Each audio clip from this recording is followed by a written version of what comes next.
Selamat pagi, selamat pagi Ibu Desi dan juga selamat pagi untuk tamu kita yaitu Ibu Esna ini. Mungkin pada hari ini kita sudah siap untuk melaksanakan kelas praktisi untuk membahas mengenai bagaimana perencanaan pada hasil rapot pendidikan.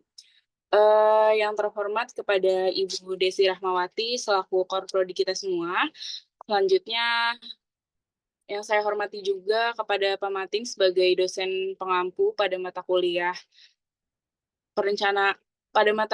latihan perencanaan pendidikan. Selanjutnya juga kepada tamu kita yang akan mengisi materi kita pada hari ini, yaitu kepada Ibu Aisna ini. Mungkin sebelum kita mulai acara kita pada hari ini, ada baiknya mungkin kita berdoa terlebih dahulu bersama-sama.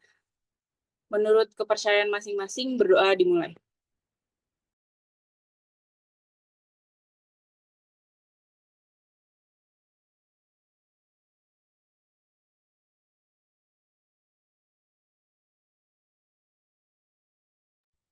Baik, berdoa selesai. Mungkin dihimbau kembali kepada teman-teman semua untuk bisa on cam terlebih dahulu karena kita akan memulai materi kita pada hari ini agar kita bisa sama-sama untuk saling mengenal lagi kepada narasumber kita yang akan membawakan materinya nanti. Jadi untuk teman-teman semua, baik dari teman-teman kelas A dan juga teman-teman kelas C bisa on cam, lalu jangan lupa juga untuk memakai background Zoom kita pada hari ini. Mungkin sebelum memulai materi kita ini, uh, mau tanya dulu nih ke Bu Desi dulu. Ibu, gimana Ibu kabarnya hari ini? Alhamdulillah sehat dan produktif ya karena tadi pagi sudah ada ujian skripsi di Prodi. Jadi Ibu pagi-pagi udah di Prodi nih, Bu? Iya, betul. Oke. Gimana Ibu perasaannya hari ini? Karena hari ini ada kelas praktisi, tidak seperti biasanya Ibu. Iya, alhamdulillah ya. Apa namanya? Kita siap menyimak ya apa insight-insight baru dari praktisi hari ini Bu Aisyah. Oke, baik. Terima kasih banyak Bu Desi yang telah menyatakan kabarnya pada hari ini. Karena Bu Desi udah semangat banget, jangan lupa buat teman-teman mahasiswa semua juga harus lebih semangat lagi dari Bu Desi yang pagi-pagi udah rajin banget ke Prodi. Mungkin selanjutnya saya mau mohon izin untuk bertanya kabar dari Ibu A sendiri. Apa kabar Ibu? Ya, alhamdulillah baik sehat. Gimana Ibu hari ini semangat atau agak gimana nih Ibu? Pagi-pagi gini kayak Ibu udah semangat Semangat banget nih. sih, semangat sih. Cuma sebenarnya agak nervous ya karena mengajar yang tidak seperti biasa. Karena kan kalau pengalaman mengajarnya di SMP, kemudian karena sekarang jadi pengawas eh, ke kepala sekolah gitu. Nah, sekarang ini menghadapi mahasiswa S1 yang surprise sekali diminta oleh Bu Desi gitu. Mbak Mutiara apa Mbak Nur ini? Saya panggilnya Tiara Ibu. Oh, Tiara, iya iya. Ya itu. Oke baik. Semoga Ibu Ais nanti bisa enjoy ya Bu ngebawain materi-materi buat kita. Ya, semoga doakan saja. Amin. Oke, Amin. baik teman-teman, karena Ibu Desi dan juga Ibu Ais sudah nyatain kabar-kabarnya ke kita semua. Selanjutnya, biar kita makin mengenal siapa pemateri kita hari ini, mungkin karena teman-teman juga udah pada tahu ya kalau misalkan Bu Ais ini bakalan ngebawain materi kita buat hari ini. Tapi ada baiknya nih kita makin mengenal Ibu Ais juga. Mungkin boleh ditayangin CV dari Ibu Ais sendiri.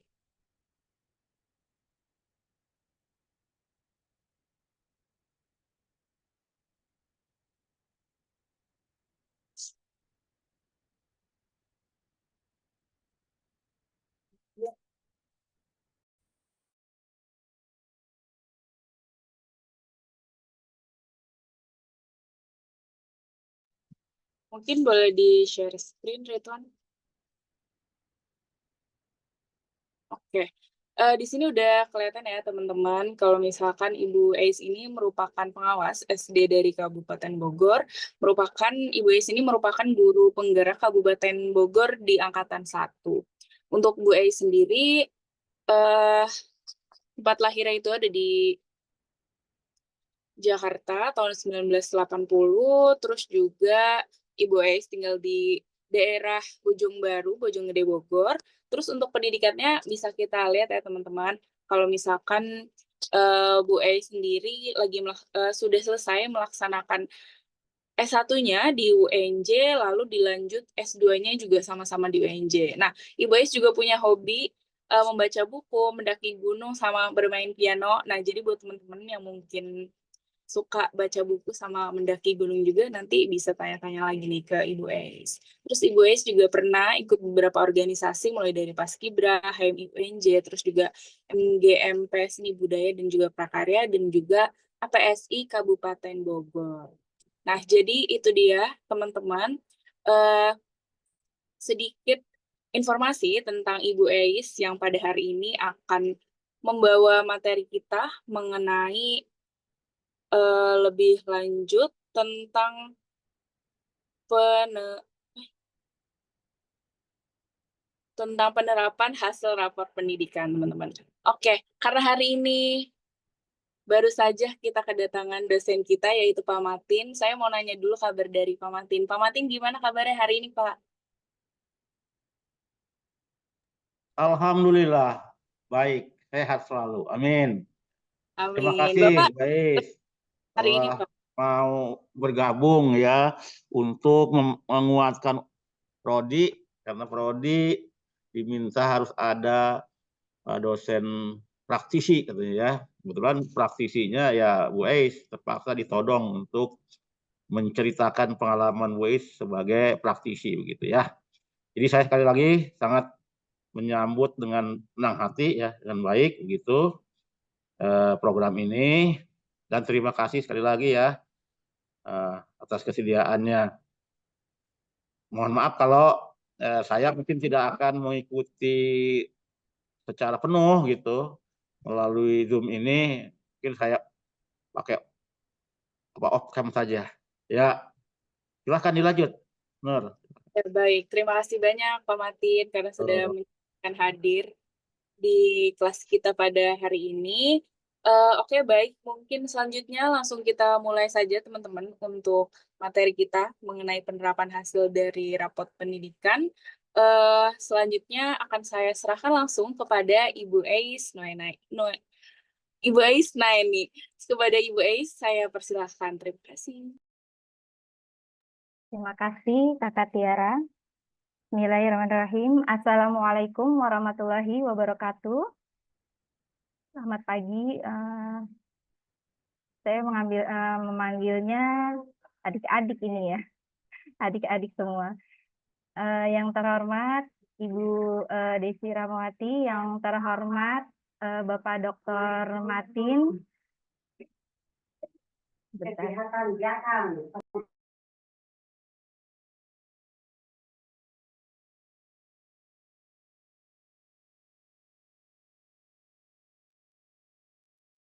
Maaf terganggu sedikit karena ada kedatangan tamu.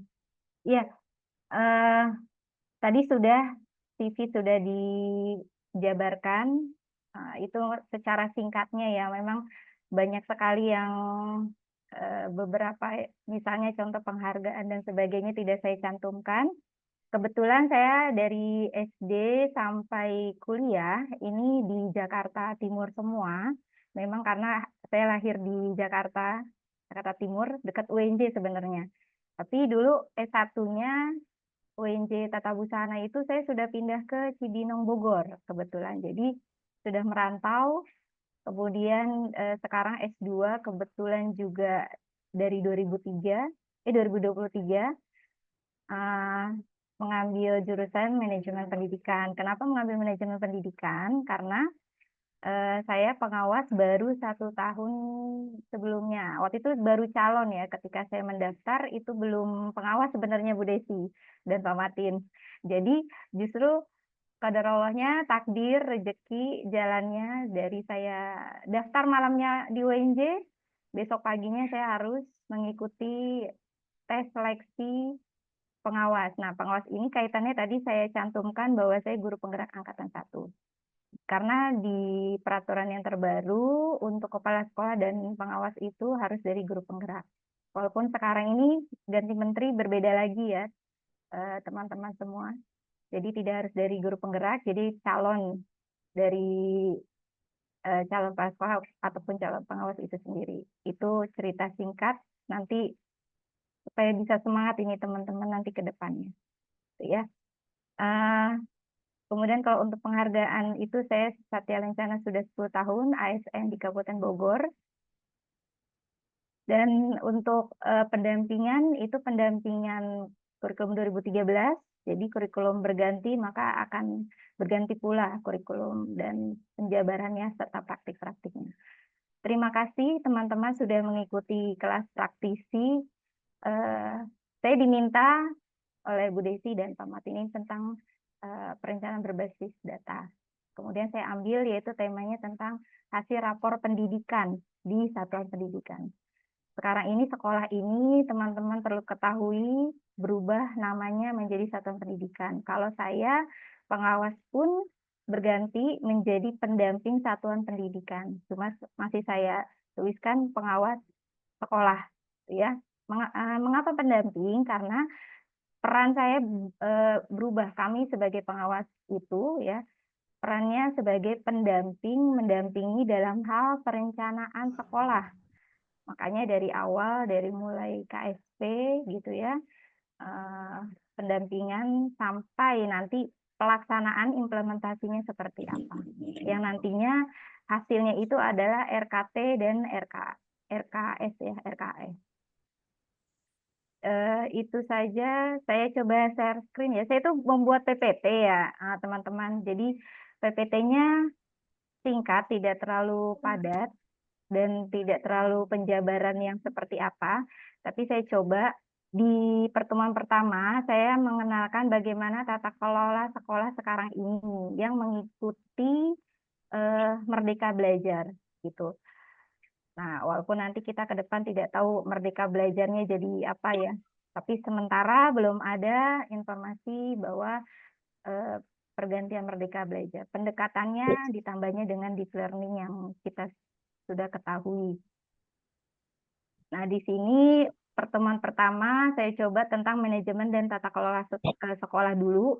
Ya, kemudian yang kedua nanti teman-teman saya coba hadirkan tentang transformasi digital gitu yang kaitannya juga nanti rapor pendidikan gitu. Jadi nah nanti jalan alurnya lagi bagaimana penerapannya saya akan coba bagaimana sih tampilan rapor pendidikan. Kalau boleh tanya, teman-teman ada yang pernah melihat rapor pendidikan sekolah? Ada yang sudah pernah lihat? Belum pernah ya? Ya, insya Allah Pernah lihat Ibu. sudah pernah ya? Oh, atau ada yang sambil honor di sekolah? Kebetulan di semester sebelumnya kami juga sempat mengadakan perkuliahan membahas terkait rapor pendidikan itu sendiri. Ya, nanti saya akan coba tampilkan satu contoh rapor pendidikan satu sekolah ya. Saya kan memegang pendampingannya 23 sekolah, itu nanti di pertemuan ketiga ya. Nah, nanti kita akan coba bagaimana dimasukkan langsung ke membuat RKT dan RKAS. Begitu ya. Saya izin share screen ya.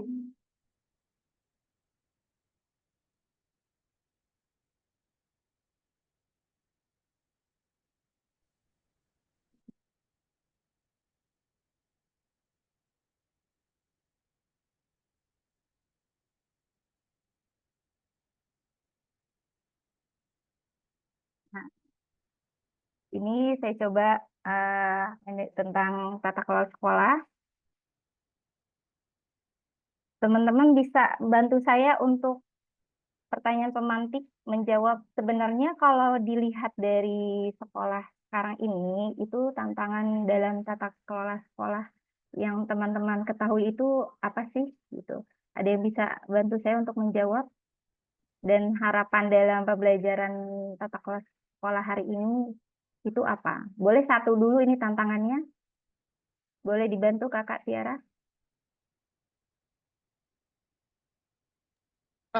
Biasanya mungkin keterbatasan dari SDM-nya ya, Bu. Selanjutnya, yang lainnya boleh? SDM-nya bisa, Ketimpangan sarana dan prasarana. timpangan sarana dan prasarana. Ya, selanjutnya, ada lagi yang mau menjawab? Kalau tidak, boleh di-chat. Kalau yang tidak, yang lainnya boleh? Cukup ya. Nah, selanjutnya yang diharapkan dalam pembelajaran kali ini apa?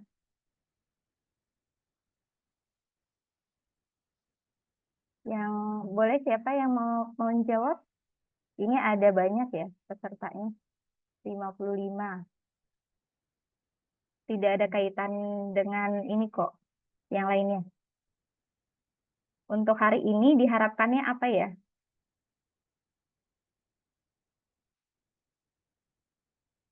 Ya, boleh teman-teman? Ada yang bisa jawab? Kakak Tiara? Mungkin buat kita, buat mahasiswa kali ya, Bu. Biasanya kan kita udah mau mulai-mulai penelitian nih, Bu. Kalau misalkan untuk diharapkan tentang pembelajaran manajemen dari tata sekolah sendiri, pastinya kita bisa memahami nih, Bu, tentang kayak pentingnya sebuah data buat perencanaan pendidikan, terus juga kita bisa lebih mampu buat menganalisis dari raport pendidikannya sendiri gitu, Bu. Apalagi lebih memahami lagi tentang tata kelola sekolah. Lebih ke tahu praktik dari manajemen dan ke tata kelola satuan pendidikannya gitu mungkin, Bu. Ya, nanti kita juga akan coba kalau tata kelola sekolah itu dimulai dari visi misi ya. Nanti kita coba praktik, sedikit praktik. Bagaimana sih membuat visi misi sekolah gitu ya, yang berdampak kepada murid, yang berpusat kepada murid ya. Nah, ini saya tidak lama di materi ini, sebenarnya manajemen dan perencanaan semua sudah didapat dari dosen ya di kampus. Saya hanya sekilas manajemen itu apa, yang terdiri dari perencanaan, pengambilan keputusan, ini aktivitas ya, pengorganisasian, pengarahan serta pengawasan. Nggak lupa. Maaf ya, lagi ngeji. Iya.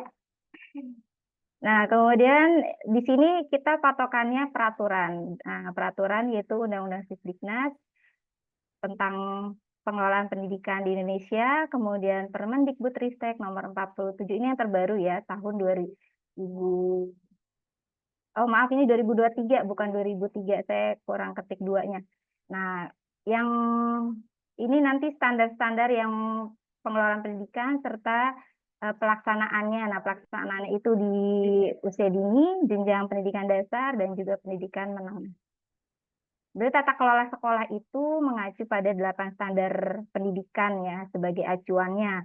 Ada standar isi, standar proses, SKL, kemudian pendidikan dan tenaga kependidikan, sarana dan prasarana, pengelolaan, pembiayaan, serta penilaian.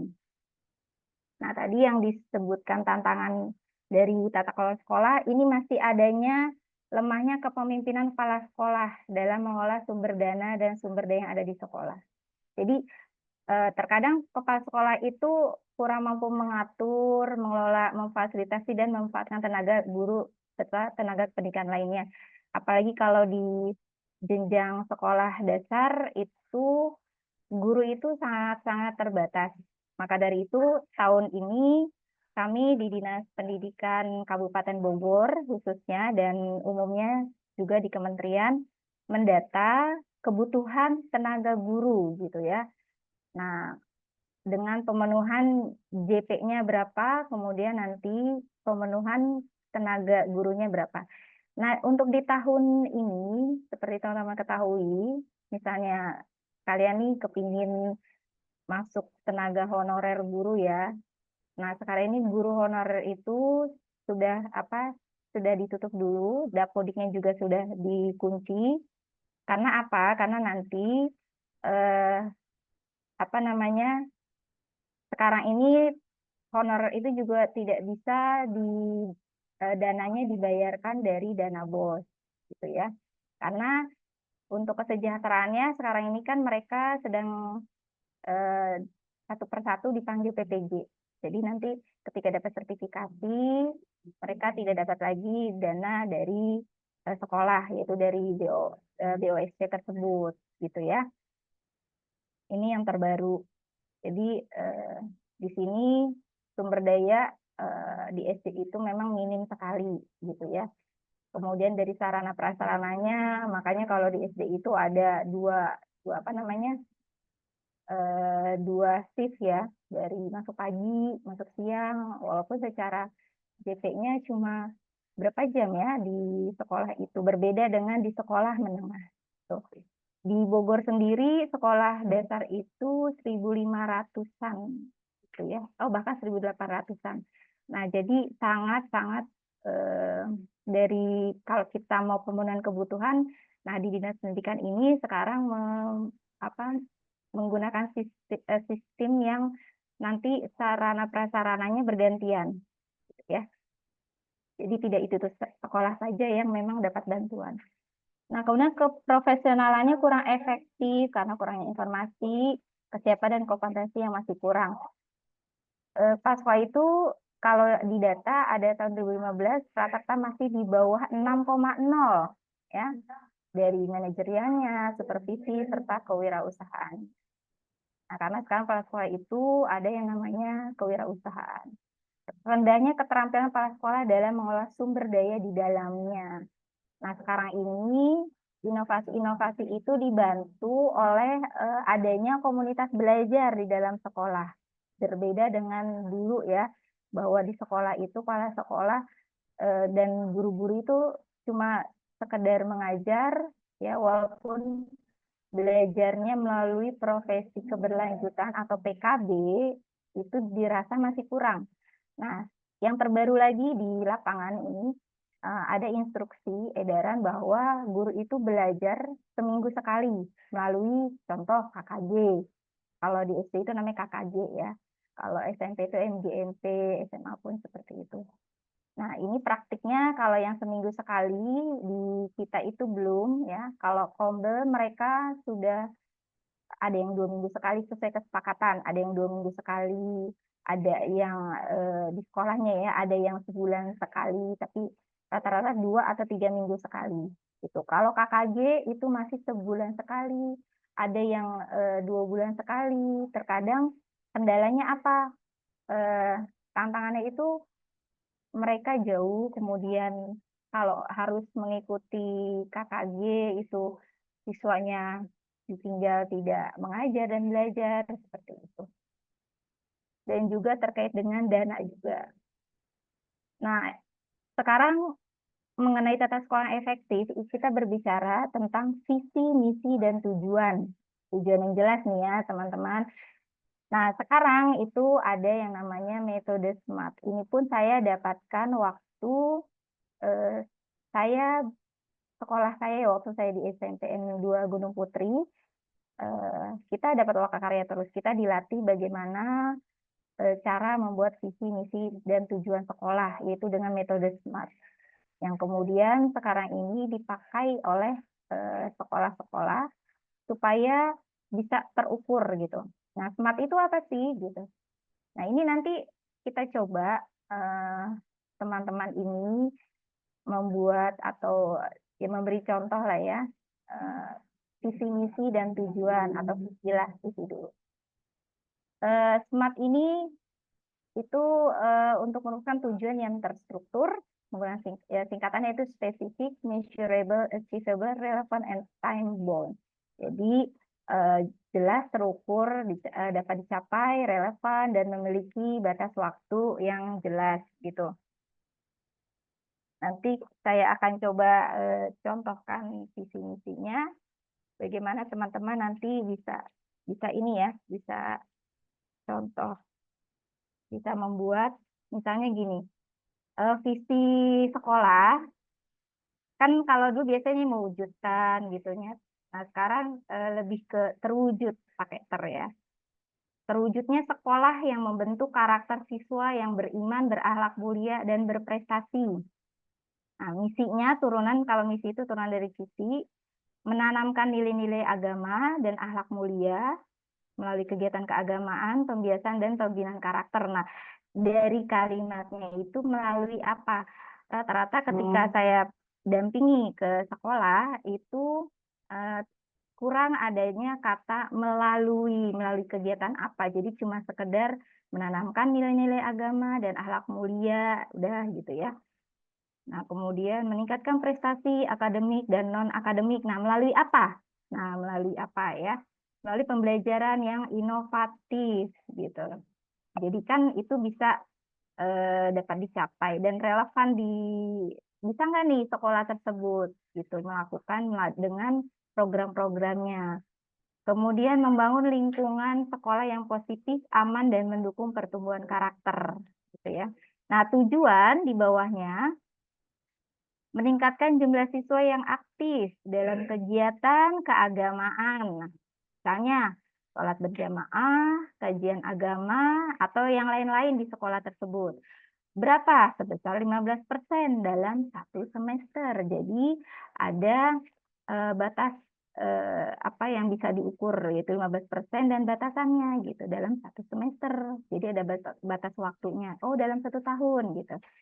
Meningkatkan rata-rata nilai akhlak mulia berdasarkan hasil survei. Nah, jadi nanti ketika prakteknya memakai survei sebesar 10% dalam 1 tahun. Nah, melaksanakan kegiatan pembiasaan karakter, misalnya sholat duha berjamaah, berdoa bersama. Nah, berapa waktunya? Setiap hari, kapan ya?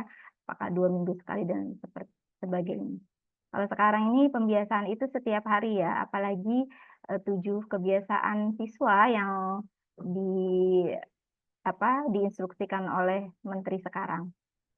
Melibatkan seluruh siswa dalam kegiatan bakti sosial, yaitu bersih-bersih lingkungan, memberikan bantuan kepada yang membutuhkan setiap tahun. Jadi nanti siswanya mengadakan baksos. Mewujudkan sekolah yang bebas dari tawuran dalam waktu 2 tahun. Nanti ketika ini tahun berikutnya akan dievaluasi, akan dimonitoring apakah ini terwujud gitu. Makanya patokannya adalah visi, misi, dan tujuan ini.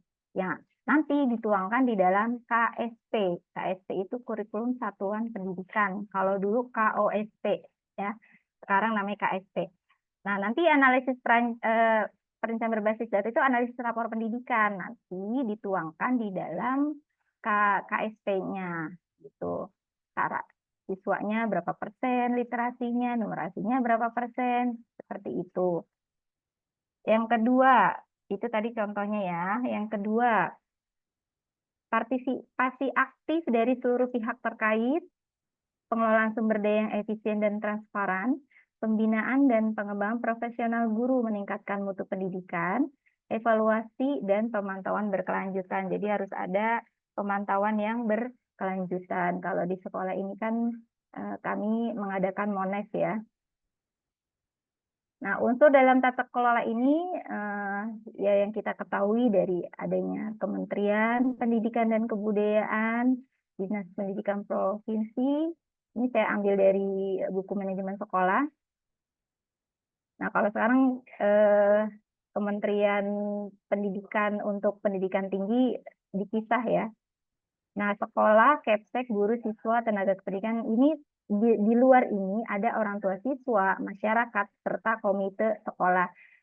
Nah, rumor yang sekarang ini bahwa komite contoh di Jawa Barat ya, gubernur itu ada instruksi untuk contohnya tidak boleh membebankan orang tua.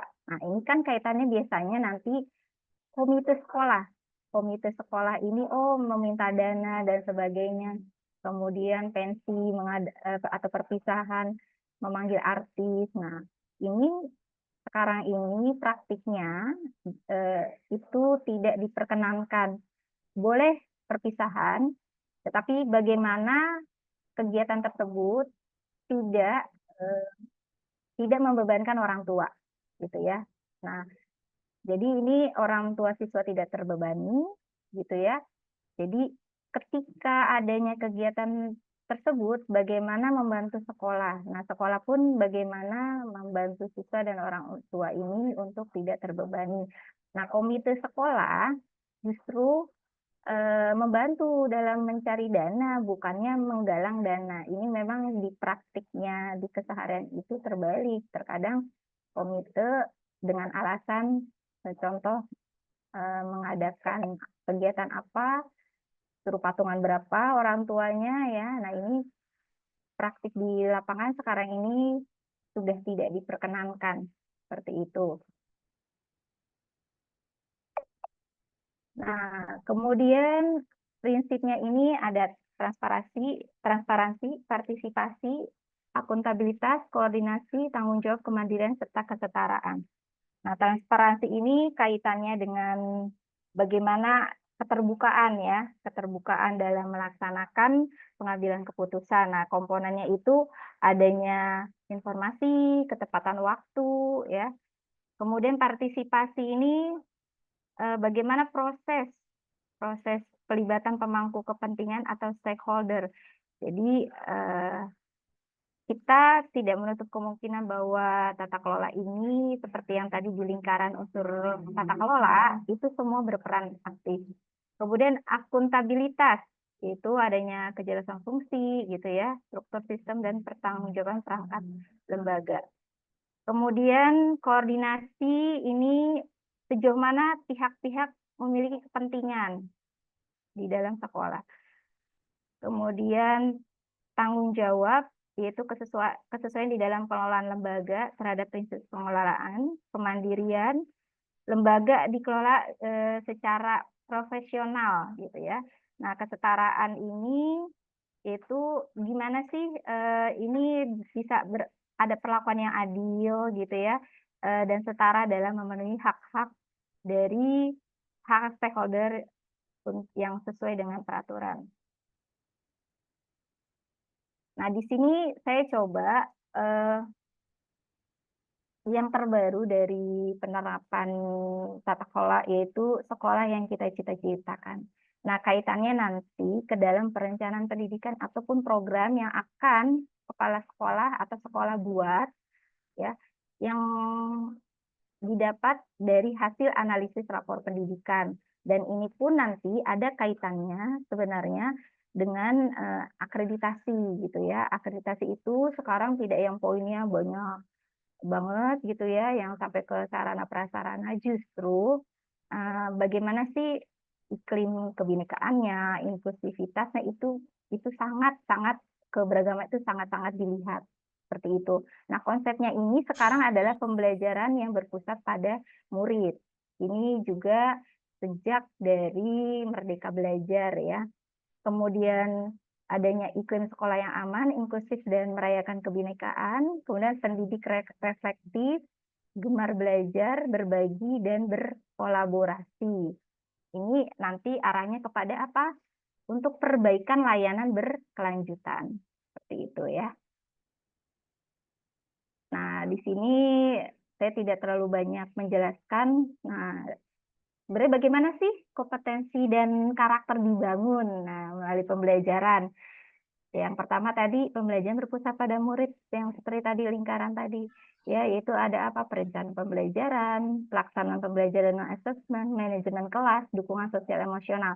Nah, nanti yang perencanaan pembelajaran manajemen kelas ini kalau di lapangan praktiknya adalah masing-masing guru kan kita sekarang dikasih akun belajar ID, siswanya pun juga diberi akun belajar ID. Nah, nanti untuk kami khususnya yang ASN, kami tuh ada teman-teman guru itu membuat perencanaan kerjanya itu nanti dilihat dari rapor pendidikannya yang merah itu apa atau yang kurang itu apa. Contoh kalau memang di manajemen kelasnya nanti mereka akan memilih manajemen kelas gitu. Nah, penilaiannya observasi oleh kepala sekolahnya itu di bagaimana yang dipilih guru tersebut, itu ada pilihan-pilihannya gitu ya. Jadi nanti disesuaikan dengan RPP-nya, terus nanti disesuaikan asesmennya seperti apa gitu ya, baru dikasih masukan langsung di sistem tersebut ya, di penilaian kinerja tersebut. Jadi sekarang itu digital, nanti kita di pertemuan kedua ya teman-teman ya. Nah, kemudian yang kedua, pendidik reflektif, gemar belajar, berbagi, dan berkolaborasi. Nah, praktiknya kami ini di lapangan adanya platform Merdeka Mengajar. Nah, kalau nanti saya jelaskan PMM khusus, itu sangat banyak ya fitur-fitur dari PMM. Bagi teman-teman yang sudah melihat, alhamdulillah ya, sekarang ini berganti. Karena menteri baru berganti menjadi ruang GTK, walaupun di dalamnya tetap ada satu gurunya belajar, ada materi, ada video pembelajaran, kemudian berbagi. Kita bisa membagikan praktik-praktik baik yang kita buat, kemudian kolaborasi di situ juga bisa. Jadi bisa membagikan. Nah, yang pertama itu refleksi pembelajaran, belajar tentang pembelajaran serta penerapan praktik baru yang tadi saya sebutkan. Selanjutnya yang ketiga, iklim sekolah yang aman, inklusif, dan merayakan kebinekaan. Maaf sebentar, saya pindah dulu ya karena ini ternyata udah.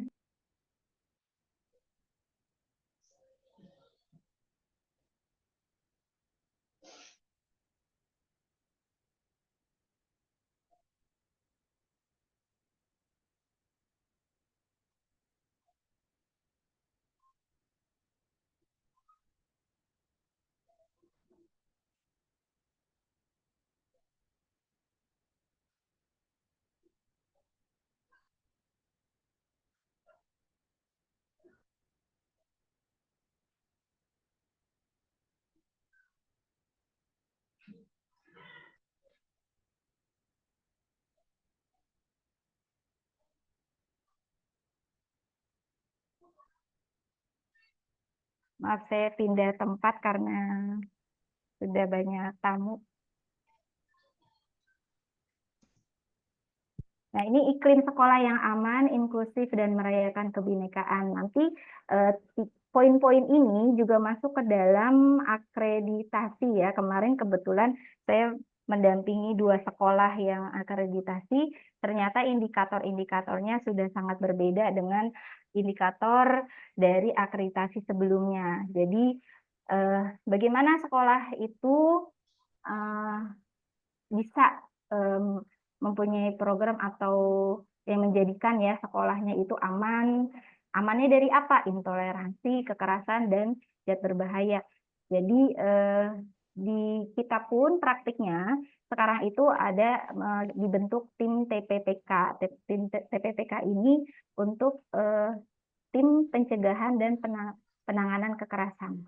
Kekerasan ini termasuk kekerasan seksual juga termasuk gitu ya. Dan ini diupdate terus, ada di sistem yang berpusat ke kementerian dan diupload oleh operator sekolah gitu. Dan syarat dari tim TPPK ini itu selain kepala sekolah gitu ya, karena kepala sekolah nanti kurang objektif gitu. Jadi unsurnya ada guru, ada bisa orang tua gitu ya. Kemudian yang kedua inklusivitas, bagaimana ini memperhatikan siswa-siswa yang berkebutuhan gitu ya, yang berbeda seperti apa, walaupun tidak hanya berkebutuhan khusus, tapi misalnya kesetaraan gendernya dilihat gitu. Kemudian kebinekaan. Nah, tadi yang kedua, contoh kemarin dampingan saya itu, sekolahnya kurang mempraktikkan inklusivitasnya. Kenapa? Karena dilihat dari yang siswa, memang sih siswa perempuan dan siswa laki-laki dipisah. Tetapi masih cenderung seperti ini. Misalnya kalau olahraga yang apa namanya, yang tertentu itu harus laki-laki, harus perempuan. Padahal sekarang kan contoh karate itu kan itu dibolehkan perempuan sekarang. Nah, itu masih belum memfasilitasi hal-hal tersebut. Nah, nanti di rapor pendidikan itu kan ada unsur seperti itu, kesetaraan gender. Nah, itu mereka itu nanti harus memperbaiki yang disebut dengan intervensi namanya sekarang itu. Jadi kalau dari pemerintah, cara solusinya yaitu melakukan intervensi. Kalau memang akar masalah di rapor pendidikannya itu tentang inklusivitas atau contoh kesetaraan gender, berarti sekolah harus membuat program, ya harus mengenai sasaran tuh, yaitu membuat program bagaimana supaya kesetaraan gender ini tidak terjadi di sekolah, gitu. Nah, yang ketiga juga kebinekaan, bagaimana keberagaman di sekolah.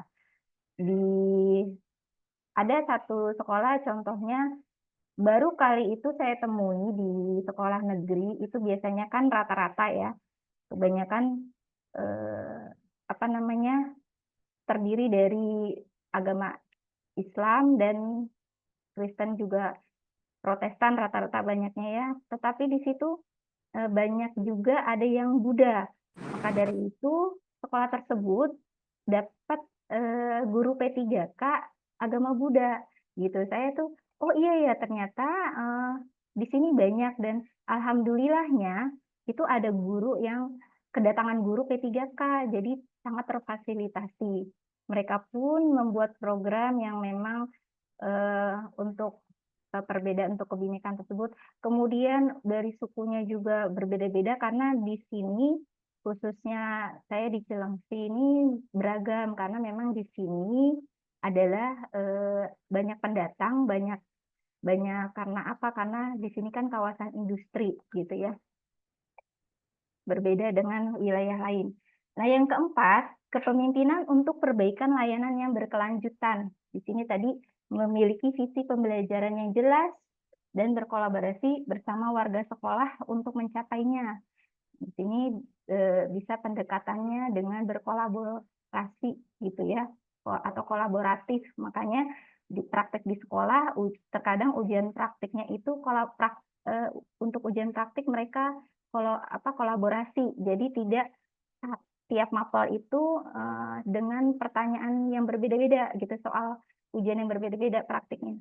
Tetapi ada terkadang dulu saya mempraktikannya kita gabungan misalnya dari 4 mapel gitu ya. Kalau olahraga itu agak sulit, agama juga agak sulit. Jadi beberapa mapel misalnya dari IPA, IPS, Bahasa Sunda, saya waktu itu seni budaya, prakarya dan sebagainya. Kemudian terus melakukan perbaikan berkelanjutan dalam pelaksanaan proses pembelajaran, senantiasa merencanakan dan melakukan peningkatan kompetensi SDM termasuk dirinya sendiri, pengelolaan sumber daya sekolah sesuai perencanaan, transparan, dan akuntabel. Nah, di situ kita langsung saja masuk ke kohort.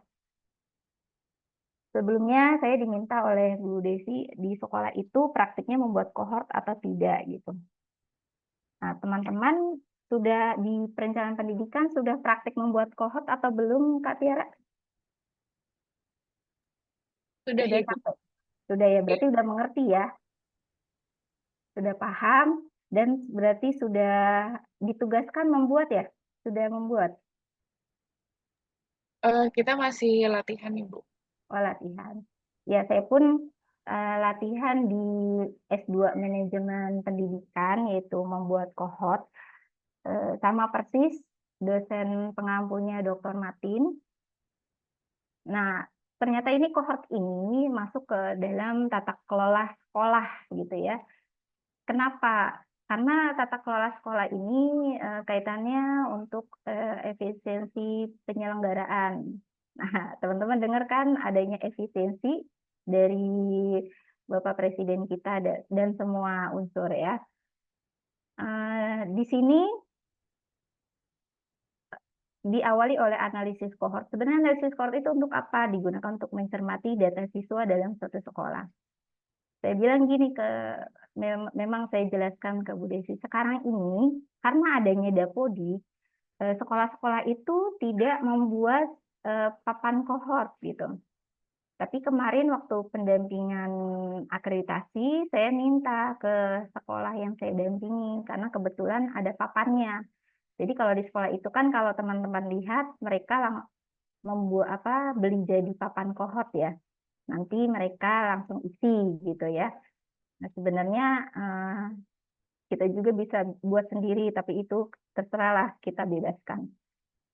Kita merdeka gitu di sekolah. Jadi saya pun sebagai pendamping tidak bisa harus A, harus B, itu sudah tidak seperti itu lagi. Nah, ini unsurnya ini nanti ada data seluruh siswa, data siswa baru, siswa tinggal kelas, siswa putus sekolah, lulus, dan mutasi. Apa sih kegunaannya? Menemukan permasalahan penyelenggaraan pendidikan, menemukan situasi kondisi pendidikan di sekolah untuk keperluan perencanaan, gitu. Sepertinya malah kayaknya teman-teman lebih jago ya membuat kohort, karena memang S1-nya saja sudah manajemen pendidikan. Berbeda sebenarnya nih teman-teman dibanding saya, karena saya kan S1-nya itu tata busana di UNJ. Nah, kebetulan PPG-nya pun saya waktu itu di UNJ juga tahun 2019. Jadi alhamdulillah saya sudah punya tiga ini ya, 3 jas alma mater UNJ. Walaupun teman-teman sendiri, oh UNJ itu begini begitu ya, tapi alhamdulillah saya menikmati di UNJ gitu. Nah, ini sebentar lagi. Selebihnya nanti tanya jawab dan praktik membuat visi misi kali ya Kakak Tiara ya, waktunya. Jadi tidak hanya saya, kita diskusi. Kemudian di sini bentuk kohortnya, teman-teman juga udah pasti tahu dan juga sudah belajar, sudah praktik. Walaupun nanti ujian akhir biasanya, belum ujian akhir kan ya, ujian akhir nanti saya waktu tahun lalu diminta untuk membuat ada soal, kemudian membuat analisis kohortnya. Nah, ini pembuatan kohortnya ya. Yang saya buat waktu itu hanya kohort nominal ya. Jadi dalam pembuatan kohort itu dibuat dulu nih tabel persiapannya gitu. Setelah itu baru kita buat kohort nominal, presentasi, asumsi sampai ke proyeksi gitu ya. Presentasi itu bentuk presentasinya. Ya, sudah sampai ke kesimpulan. Kesimpulannya, sebenarnya tata kelola sekolah itu yang baik merupakan fondasi utama dalam mewujudkan pendidikan yang bermutu, adil, dan berkelanjutan. Nah, dalam praktiknya, tantangan seperti keterbatasan sumber daya, birokrasi, dan kurangnya koordinasi masih kerap menghambat penerapan prinsip tata kelola secara optimal. Oleh karena itu, diperlukan komitmen bersama dan penguatan kapasitas kelembagaan agar sekolah mampu menjalankan perannya secara efektif dalam membentuk generasi yang unggul dan berkarakter. Nah, ini nanti refleksi terakhir saja. Ya, demikian. Terima kasih. Saya akan coba perlihatkan sebentar contoh yang kohort ya.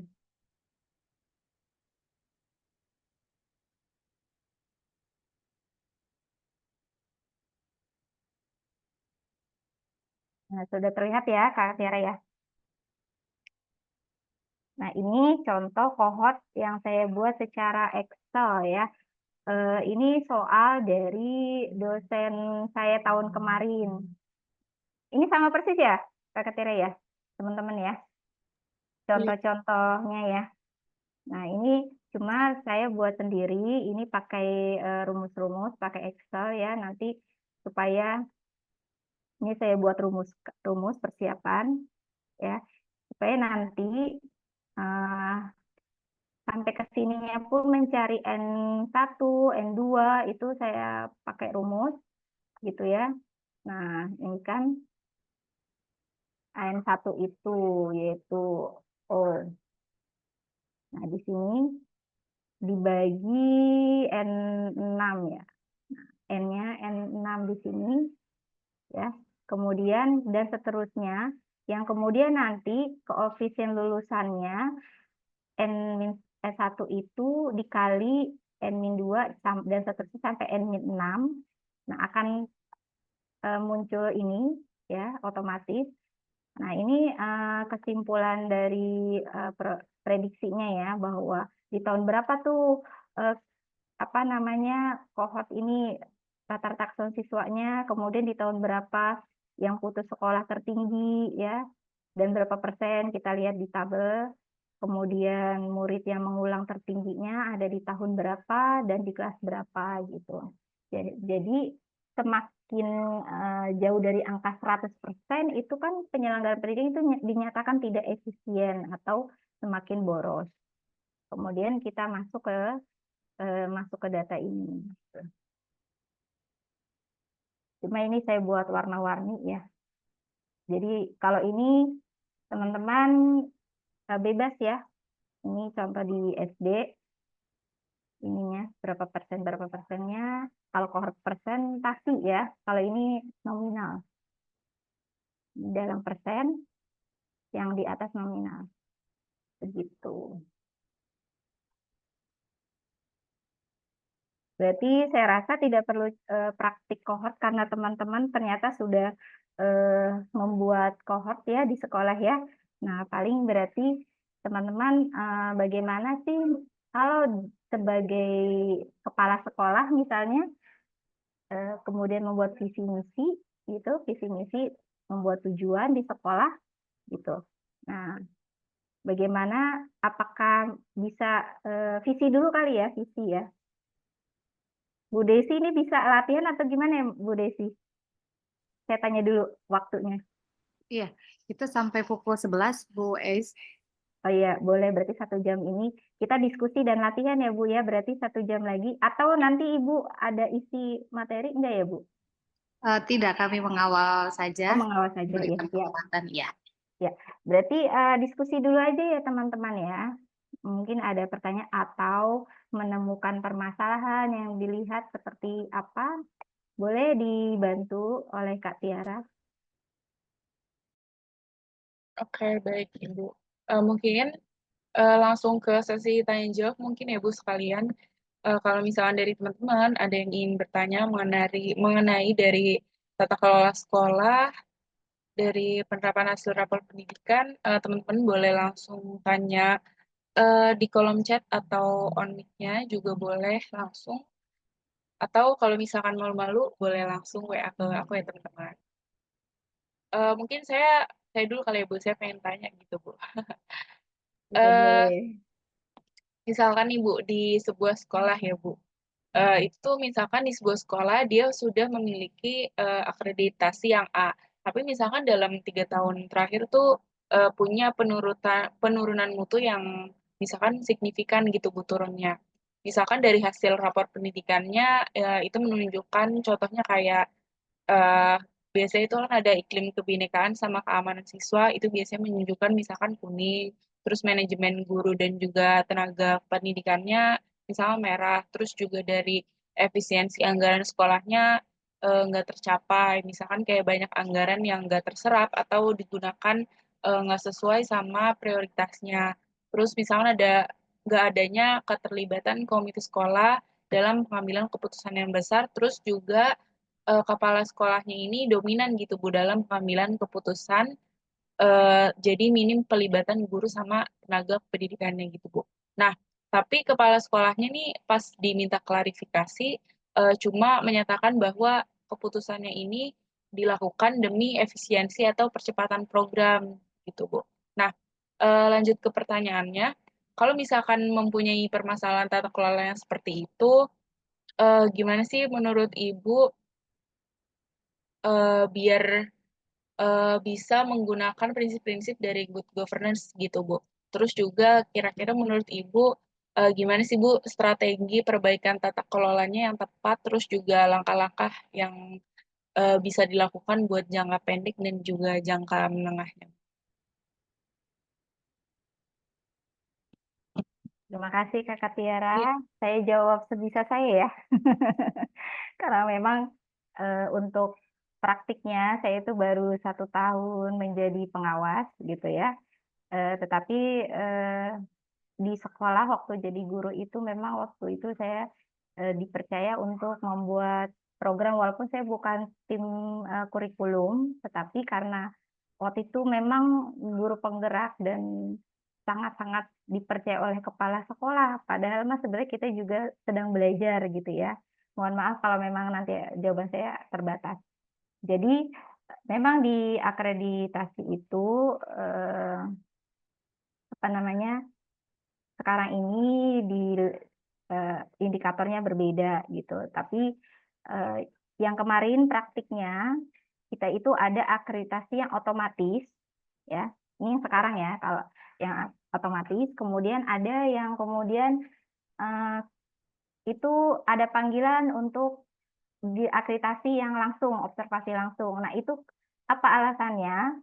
Alasannya adalah faktor dilihat dari rapor pendidikan tadi yang tadi kata Kak Tiara kan menurun ya dari angka-angkanya itu, maka dari itu pelaksanaannya solusinya oleh pemerintah sekarang itu akreditasinya kita observasi langsung. Tetapi kalau dari rapor pendidikannya dan dilihat ya kan ada sistemnya sekarang itu dia tidak turun signifikan itu otomatis, jadi banyak yang otomatis. Maka dari itu kemarin itu saya mendampingi hanya 2 sekolah, yang lainnya itu otomatis. Padahal tahun ini harusnya masa akreditasi itu habis mereka ya.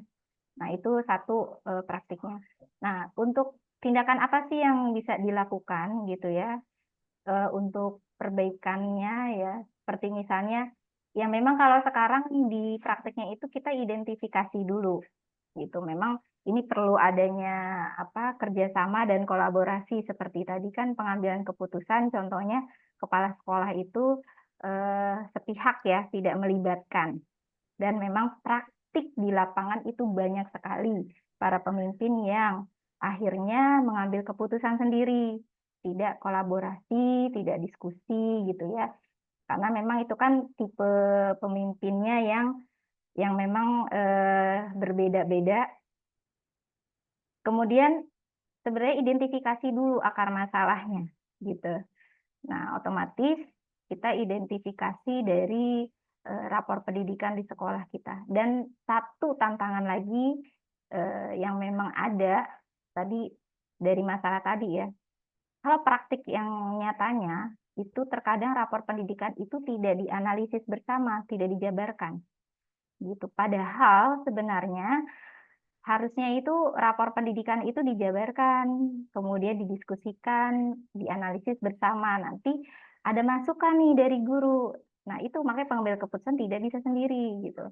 Oh, program ini Pak, Bu, kepala sekolah, kita mau seperti ini. Dengan adanya masukan itu sebenarnya berarti kan guru itu mampu untuk melakukan. Berbeda jika kalau tadi keputusan ada di satu pihak, bisa saja satu nanti kendalanya guru tersebut tidak mau melaksanakan karena merasa apa? Ya tidak mampu gitu kan? Gitu. Kan maunya hanya pemimpinnya saja gitu. Makanya harus adanya pelibatan atau keterlibatan. Kemudian ya makanya tadi arahnya apa tujuannya? Yaitu untuk siswa gitu. Semuanya sekarang pokoknya untuk siswa segalanya yang berdampak kepada siswa. Nah, kemudian yang kedua perbaiki gimana sih tata kelolanya gitu. Nah, contoh memberikan pelatihan gitu ya. Kalau pemerintah itu kan memberikan sertifikasi guru ya. Nah, jadi kalau adanya penurunan kualitas seperti itu, makanya adanya PKB tadi profesional keberlanjutan yang sudah saya jelaskan. Kalau dulu adanya di SIM PKB ya.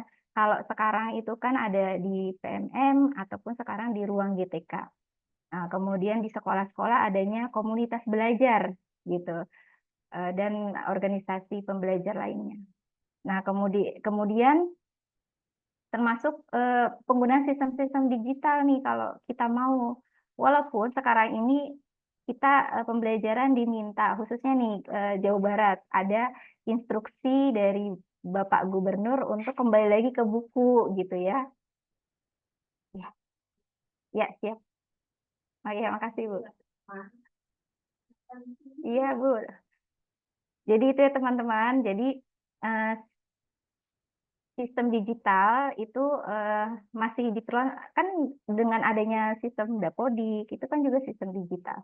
Sekolah-sekolah yang unggul dan lebih maju itu mereka menggunakan juga learning management system gitu. Kemudian perencanaan pendidikannya ada yang absensinya misalnya sampai ke absensi menggunakan digital gitu. Yang praktiknya bisa laporan ke orang tua contohnya. Jadi perbaikan terus-menerus.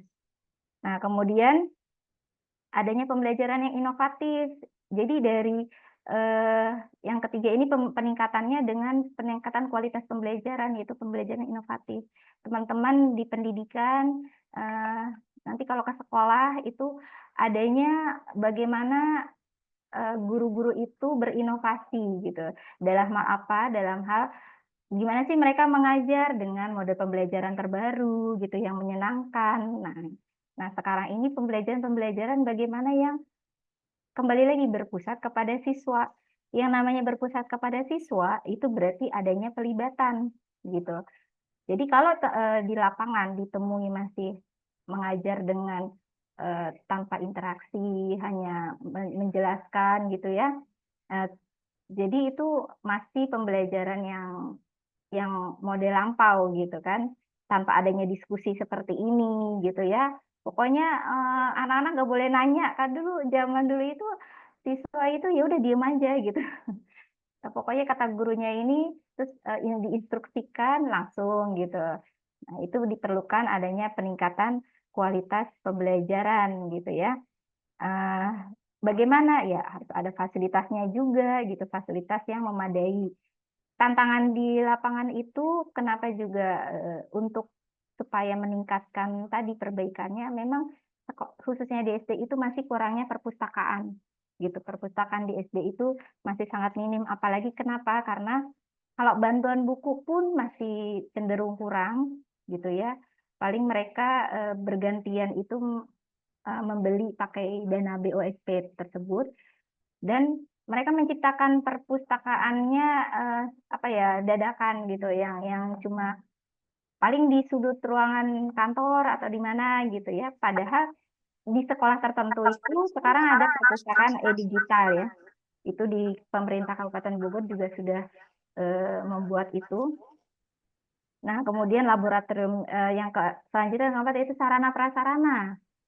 Nah, ini diperlukan adanya peningkatan sarana prasarana.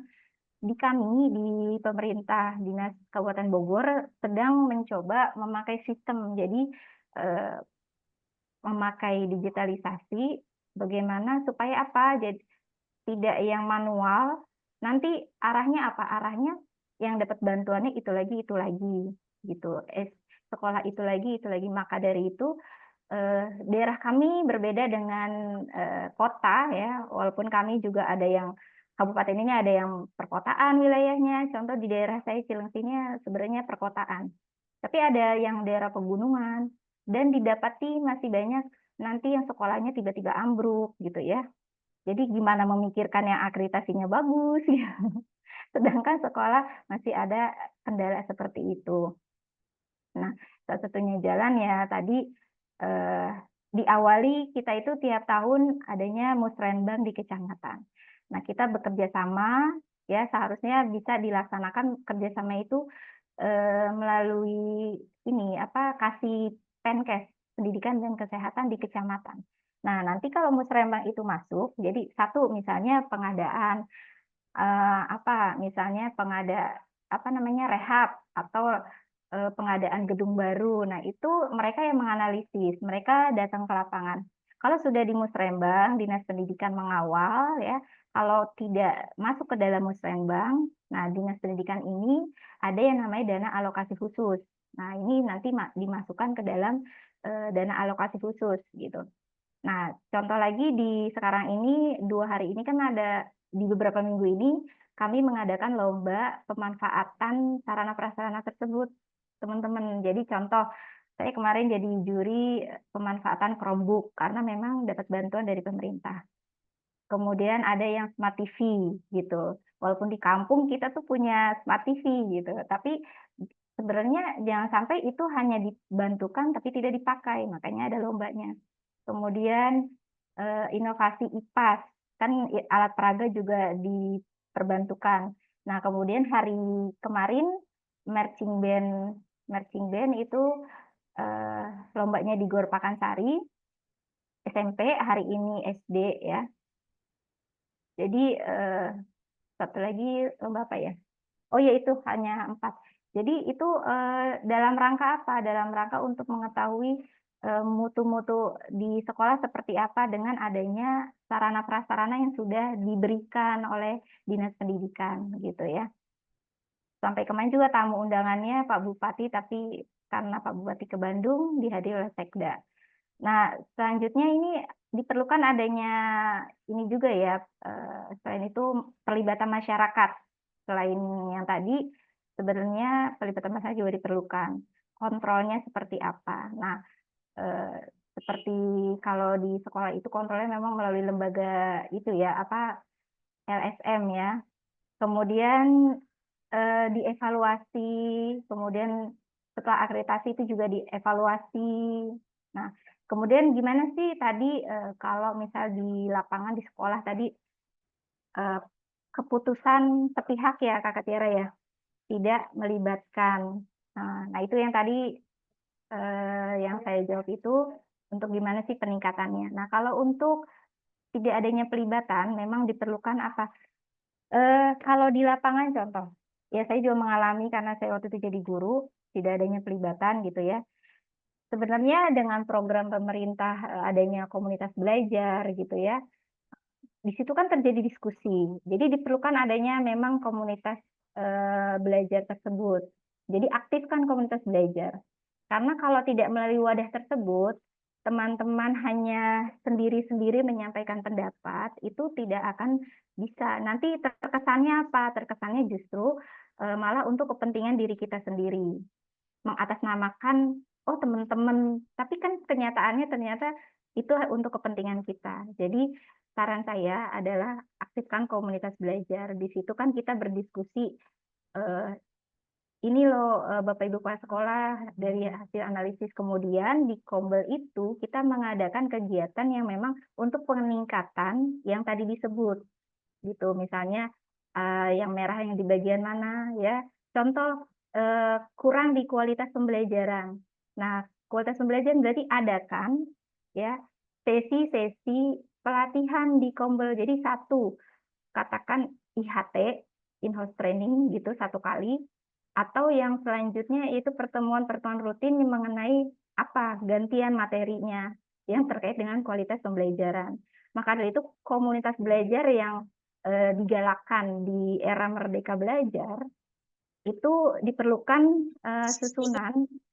susunan perencanaan juga gitu. Waktu itu saya membuatkan materi dan nanti narasumbernya dari teman-teman sendiri gitu. Sebelum narasumbernya dari luar, itu narasumbernya dari teman-teman yang ada di situ. Nanti otomatis kepala sekolah itu akan melihat, oh ya kebutuhan guru saya seperti ini, oh ya kebutuhan lingkungan sekolah saya seperti ini, gitu. Dibanding kalau hanya komplain sendiri, karena kan itu kalau yang memang kepala sekolahnya betul-betul tidak mau melibatkan, gitu ya. Walaupun tidak melibatkan dengan komunitas belajar, otomatis nanti kepala sekolah akan terjun langsung dan pelibatan ke gurunya. Itu sih yang bisa saya sampaikan sesuai dengan praktik yang di lapangan ya, Kakak Tiara ya, gitu. Selanjutnya boleh ada yang menanggapi, tidak hanya bertanya. Ayo Kakak Rituan ini ketua kelas ya, Kakak Tiara atau gimana? Ketua kelasnya siapa? Jadi kalau di sini kita ada 2 kelas Ibu, A dan C. Kalau saya selaku penanggung jawabnya bareng sama Rituan Ibu. Ayo Kak Rituan belum berbicara, boleh menanggapi? tidak hanya bertanya, kita kan teman-teman ini udah apa ya, hebat-hebat lah gitu. Silakan. Sebenarnya kami langsung saya atau akhirnya diskusi karena kami luar masuk terus ya. Saya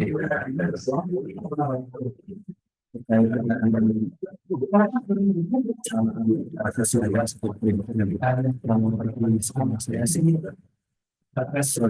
sama saya menggunakan di Maaf, saya putus-putus ya Kakak Tiara gimana?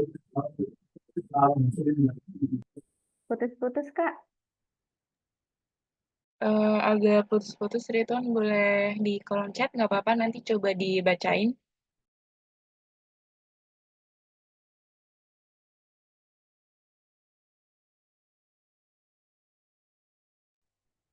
Oke, baik Ibu, sambil menunggu Ridwan menulis di kolom chat, sebelumnya ada kehadiran dari Pak Asep Rosadi dari Himpaudi Riau. Selamat datang Pak Asep. Ya, selamat datang. Terima kasih Manajemen Pendidikan UNJ. Terima kasih Dr. Desi Rahmawati, rekan kami telah mengundang kami di Zoom ini. Barakallahu fiik. Riau ini bisa join, terima Dari kasih. Riau, insya Allah. Dari Riau tapi aslinya Bogor, Ibu Ais. Bogor di mana Pak Asep? Saya juga di Bogor ini. Di Ciawi, Ibu. Oh, Ciawi, iya. Saya lagi di Cilengsi nih Pak. Rumah saya di Iya, Bojonegoro. Masya Allah. Iya. Kebetulan saya sedang penelitian juga ini di PBJ, makanya pas Dr. Desi ada kegiatan ini kayaknya cocok sekali, relate sekali sama penelitian kami, insya Allah nih. Iya. Semangat. Saya terus menyimak terus ya. Boleh menambahkan kok Pak. Ini kan kita juga saling berbagi ya. Insya Allah Iya. nanti teman-teman ini adik-adik kita bisa juga sharing dari Bapak kan di Riau berarti tugasnya ya? Apa Ya, gimana? betul Ibu. Di Riau. Oh iya. Kami kebetulan ngelola pondok pesantren satu atap dari tingkat Masya PAUD, Allah. SD, SMP. Nah, itu juga rapor pendidikan kami banyak juga yang merah nih adik-adik. Makanya tadi kebijakan-kebijakan pimpinan itu sangat penting nampaknya ya. Iya, Harus saling melibatkan. Jadi semua elemen itu. Makanya kan dalam kitab penyusunan apapun itu kan ada SK manajemen manajemen bosnya, manajemen, semua harus jelas lah. Kalau orang manajemen paham insya Allah. Nah, kami Iya, kalau betul, dulu Pak. di UNJ itu malah di bahasa Arab, Bu. Saya di UNJ itu dulu di bahasa Arab. Dengan Dr. Desi itu satu angkatan. Iya, betul.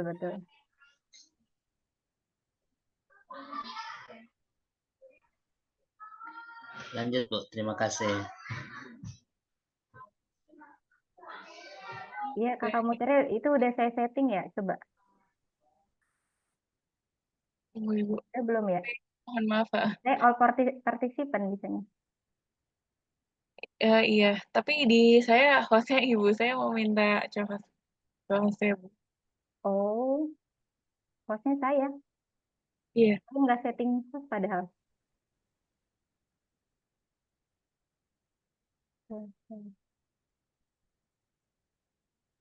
Oke, mungkin sambil menunggu buat teman-teman yang ingin mengajukan pertanyaannya, terutama mengenai tata kelola sekolah, bisa langsung aja ya teman-teman tanya di kolom chat, atau boleh langsung saja on mic. Ya, silakan diskusi aja kali ya, kan nanti kebetulan contoh di saya kemarin rapor di 2025-nya yang memang kemarin intervensinya harus tentang literasinya merah.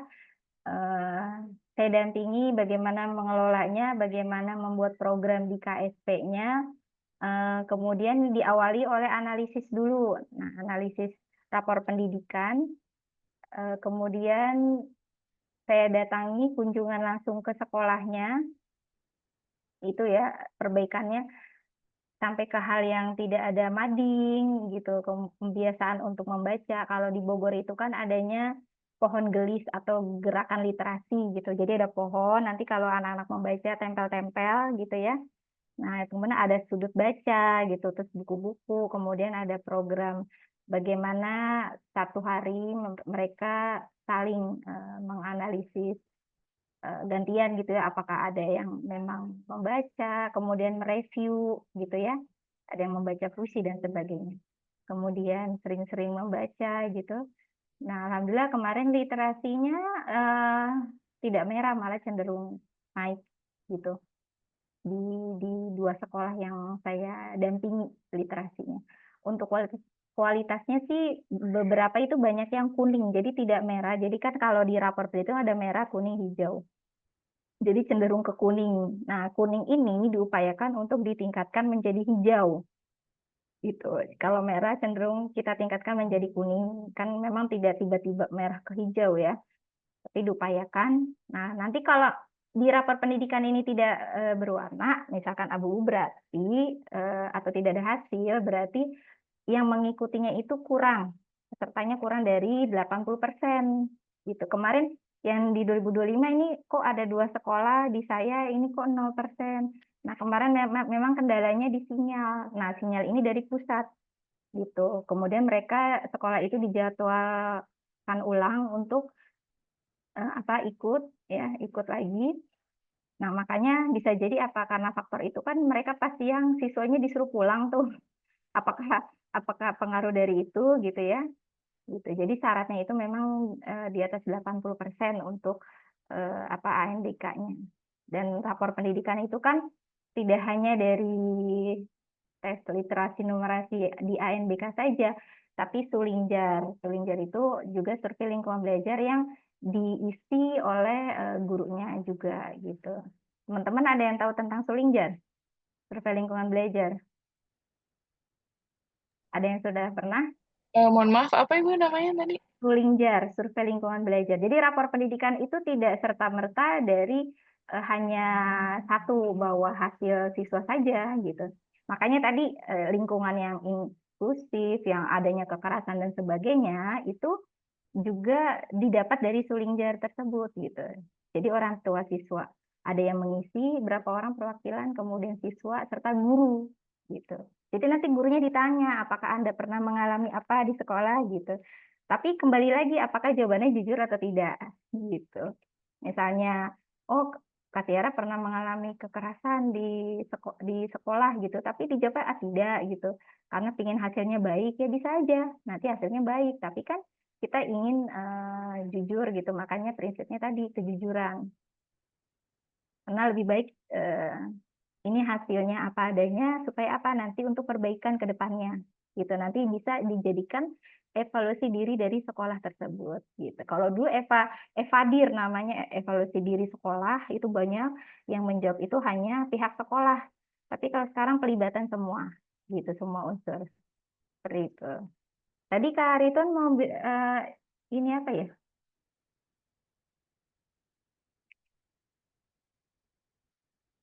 Nah, tadi ada gangguan dari beberapa akhirnya lebih baik dari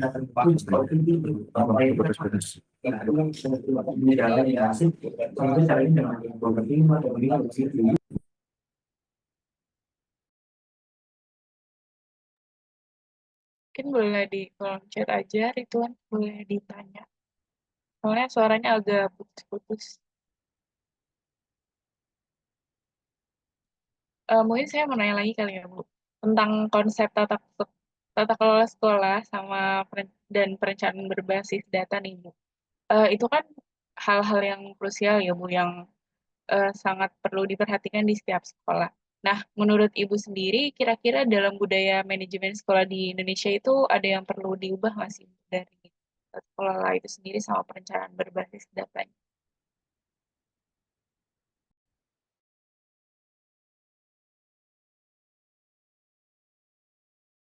Halo, oh iya masih dikunci. Budaya manajemen sekolahnya ya, budaya yang kaitannya juga akhirnya ke budaya organisasi sekolah tersebut ya Kak, gitu. Budaya organisasi di sekolah memang yaitu tadi satu kurangnya partisipasi gitu ya. Nah, itu perlu dirubah, partisipasi dari pelibatan masyarakat.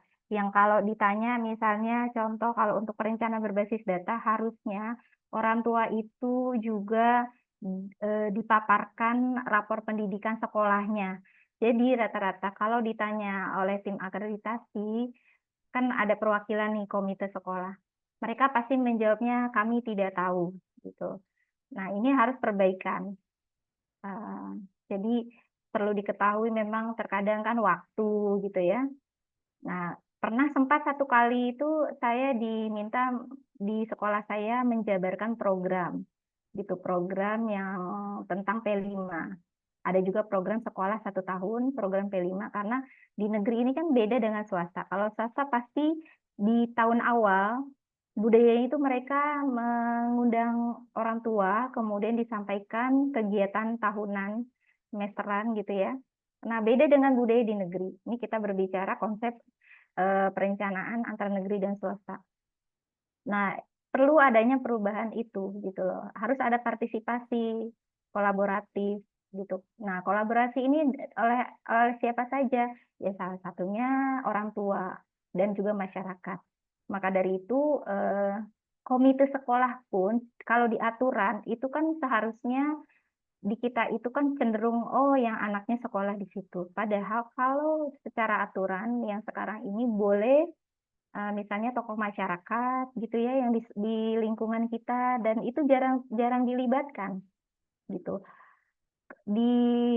Kemarin di sekolah saya sempat dilibatkan itu tokoh masyarakatnya anggota DPRD. Nah, itu agak lumayan kondusif tuh, Kak.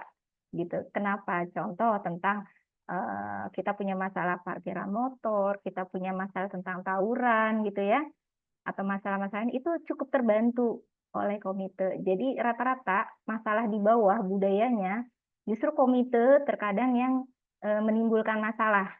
Makanya akhirnya kan ada rumor, udah komite dibubarkan saja gitu.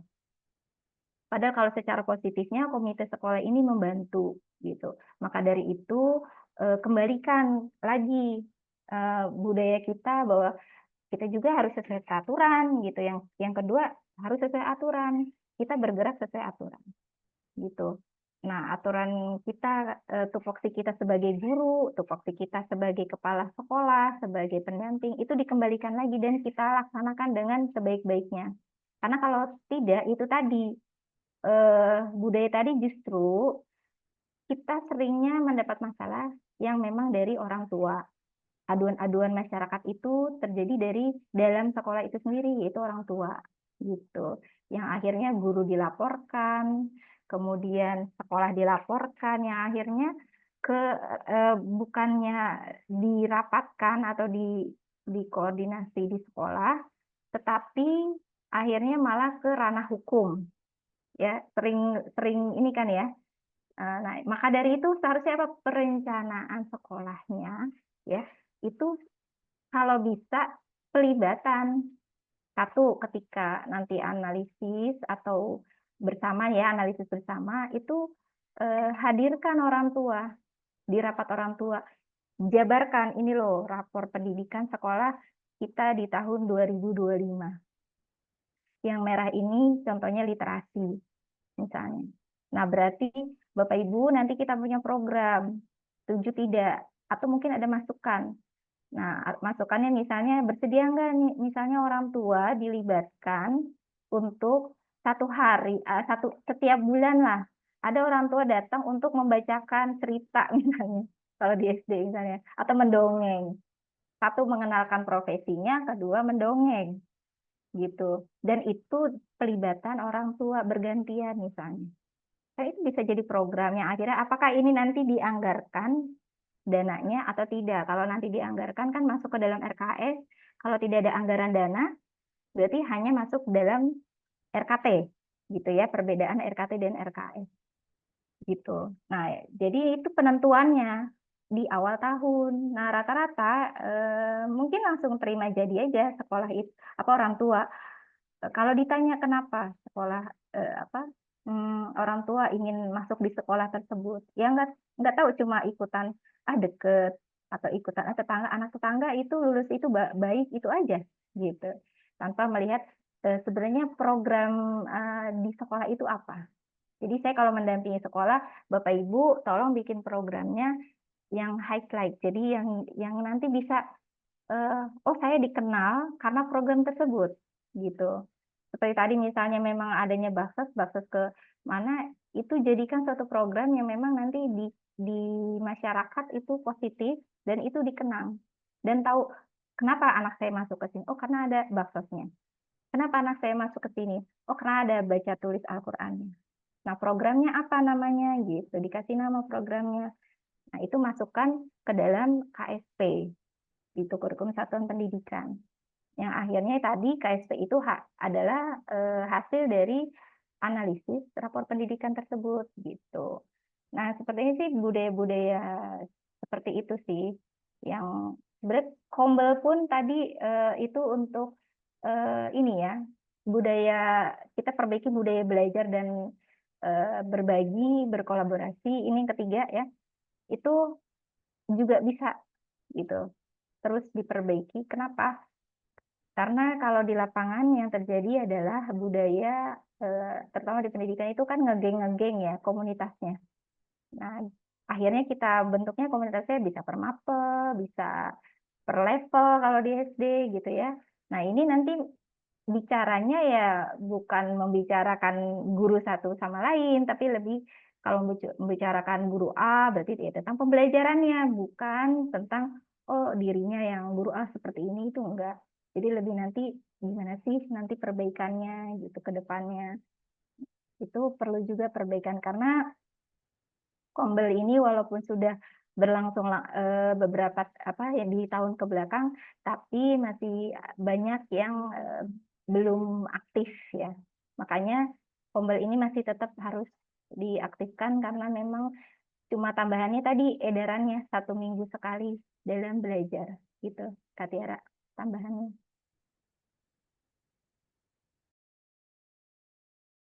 Oke, baik. Terima kasih, Ibu. Ya, ada lagi ya. Saya pengen ada yang menanggapi gitu. Jadi misalnya tidak bertanya, menanggapi ada. Misalnya sebenarnya di lapangan atau curhat, mungkin nggak apa-apa Kak Tira. Siapa? Iya. Tadi kan ada yang mengaku katanya sudah mengajar ya. Apa sudah ada yang melihat rapor pendidikan ya tadi? Iya. Tuh. Teman-teman mungkin ada yang ingin bertanya. Boleh, yang ingin menanggapi juga boleh. Jangan malu-malu teman-teman. Karena Ibu Ais bakal menanggapi kok pasti.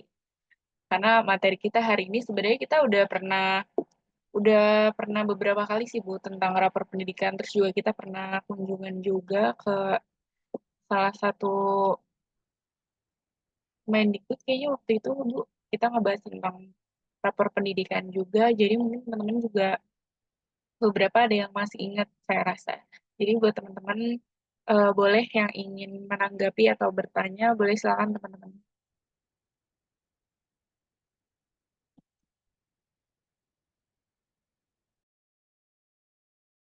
Ini ada 50-an ya Kak? Iya Ibu, karena kita ada 2 kelas Bu tadi. Iya. Ayo teman-teman, ada? Oh, ini dari Ibu. Siapa? Iya Bu, benar. Kita tuh dulu pernah punya mata kuliah tentang dasar perencanaan pendidikan. Kita kayak observasi gitu Bu, bentuknya kayak ke sekolah tentang rapor pendidikan gitu Bu. Oh iya. Nah, menurut teman-teman gimana melihat rapor pendidikan? Menurut saya sendiri ya Bu, biasanya kalau misalkan di sekolah itu lebih diutamakan tentang masalah dari literasi sama numerasi dari siswanya Bu. Nah, apalagi waktu saya itu yang saya rasakan ya Bu, kan waktu itu saya mewawancarai dari kepala sekolahnya Bu awalnya. Nah, tapi sayang banget waktu itu jadi si kepala sekolah ini dia punya tugas atau jabatan, jadi dia nggak cuma jadi kepala sekolah satu sekolah aja Bu, tapi jadi kepala sekolah 2 sekolah gitu Bu. Jadi pada saat saya ke sana, sayangnya kepala sekolahnya ini kurang paham tentang rapor pendidikan di sekolah yang dia punya juga. Jadi nggak balance gitu Bu antara sekolah yang satu dengan sekolah yang lainnya gitu Bu. Itu. Jadi waktu saya tanya jadi agak kurang informatif gitu kepala sekolahnya. Jadi saya lebih bertanya ke wakil kepala sekolahnya. Itu sih Bu yang saya rasain ya Bu waktu saya. Di sekolah apa? Tingkat dasar atau? Iya Bu, tingkat SD waktu itu saya. Ya. Ada yang mau menanggapi teman-teman? Ini Kakak Tiara terus ya? Pak Iya. Asep mau menanggapi Pak Asep? Ini penelitiannya tentang, sama saya juga penelitian tentang PBD gitu. Apa? Memang ada cenderung juga ketertarikannya, saya sih sudah mengumpulkan rapor pendidikan di 23 sekolah gitu ya. Bahkan kalau di sini itu pendamping, kalau SD itu kan karena kita pendampingnya itu hanya sedikit di kabupaten, makin lama makin banyak yang pensiun. Jadi ada yang 50-an sekolah. Coba bagaimana mendampingi sekolah dalam membuat perencanaan gitu. Nah, di Januari sampai Maret ini kan kita membuat program kerja. Gitu, program kerja itu kita makanya kita buat dulu kapasitas pemimpin perubahannya itu seperti apa gitu. Nah, kalau di negeri memang mengepali 2 sekolah itu kan memang PLT ya. Itu di daerah mana ya? Jakarta atau di mana? Iya Bu, di Jakarta masih Jakarta. dekat-dekat sini Bu, daerah Rawamangun Oh gitu. iya. Nah, apalagi kalau di Bogor itu banyak yang memang kosong, dan bahkan di sini sudah mulai nggak mau jadi PLT karena apa? Karena nanti pertanggungjawaban anggaran BOST-nya itu sangat-sangat rumit gitu. Bahkan sampai didatangi, itu yang akhirnya banyak yang tidak mau PLT. Jangankan PLT, satu sekolah saja permasalahannya sangat rumit. Nah, memang kembali lagi rapor pendidikan ini kan kita dasarnya data. Data ini kita ambil dari rapor pendidikan gitu ya. Yang memang selain tadi rapor, kita menganalisanya tadi pakai kohort ya. Memang kita kalau datang ke lapangan itu juga gimana keadaan siswanya kita tanyakan. Kemudian sesuai nggak nih di Dapodik gitu. Karena kadang kalau didapati di Dapodik siswa berapa, di lapangan siswa berapa. Nah, itu yang kita antisipasi, jangan sampai antara di lapangan dan di Dapodik itu berbeda gitu kondisi. Karena nanti kaitannya itu memang dananya gitu ya. Kemudian nanti ketika memang ini nggak ada siswanya, tapi ternyata siswanya keluar tidak lulus. Nah, ini kan mau tidak mau sekolah tersebut tidak 100%. Nah, maka dari itu memang kapasitas penguatan ya, kepemimpinan pada sekolah ini cenderung jadi perhatian di Dinas Pendidikan dan di kementerian. Oleh karenanya diperlukan adanya pelatihan-pelatihan kepemimpinan gitu. Nah, dalam hal khususnya bagaimana sih dari mulai mereka menganalisis rapor pendidikan gitu ya, sampai ke dijadikan satu program gitu. Nah, programnya ini yang memang jangan juga biasanya nih kendalanya nih mereka itu ya memang coba misalkan dari yang sebelum-sebelumnya ataupun ya karena tidak mau ribet mungkin ya gitu. Nah, justru terkadang sebenarnya dari pihak, kalau SD itu kan kalau Jakarta ada wakil. Kalau di kami di daerah itu tidak ada wakil. Nah, itu lebih kendala lagi. Kendalanya apa? Kami mau bertanya kemana gitu. Kalau sekolah swasta, memang kalau SD itu ada. Nah, kalau SMP ada. Tapi kalau di negeri itu tidak ada. Jadi terkadang yang membuat KSP-nya kepala sekolah, walaupun nanti mereka minta bantuan ke siapa, yang nanti membuat perencanaan kepala sekolah gitu ya. Nah, di rapor pendidikan ini memang harus adanya tadi identifikasi gitu ya, yang kalau kita ke lapangan, misalnya kepala sekolahnya tidak mengerti gitu, coba ke wakil misalnya, coba Bapak Ibu lihat sebenarnya kekurangan di rapor pendidikan itu apa, kan nanti kelihatan tuh. Kemudian nilainya di sebelahnya itu kan ada tahun lalu. Yang jadi patokan untuk kita analisis adalah karena memang dari tahun lalu itu turun, naik, atau sama gitu. Nah, nanti kalau itu kan ada warna-warnanya. Nah, kemudian guru ini kan sebenarnya guru ada sekarang namanya mengekspor itu mereka mendapat link. Berbeda dengan dulu. Dulu itu guru itu tidak bisa. Kecuali yang mengakses kepala sekolah. Kalau sekarang guru itu diberi link untuk mengakses rapor pendidikannya. Jadi kalaupun tidak ada diskusi, guru bisa cari tahu seperti apa rapor pendidikannya. Gitu. Nah, jadi sebenarnya tidak wakil pun kalau kita mau tahu tentang rapor pendidikan, kalau gurunya yang peduli, itu harusnya tahu rapor pendidikan sekolahnya. Kendala-kendalanya ada di mana, gitu. Nah, yang jadi kendala ini kan tadi kepala sekolah memang cenderung gini, yang penting nanti dijadikan buat RKT, RKS, udah segitu aja.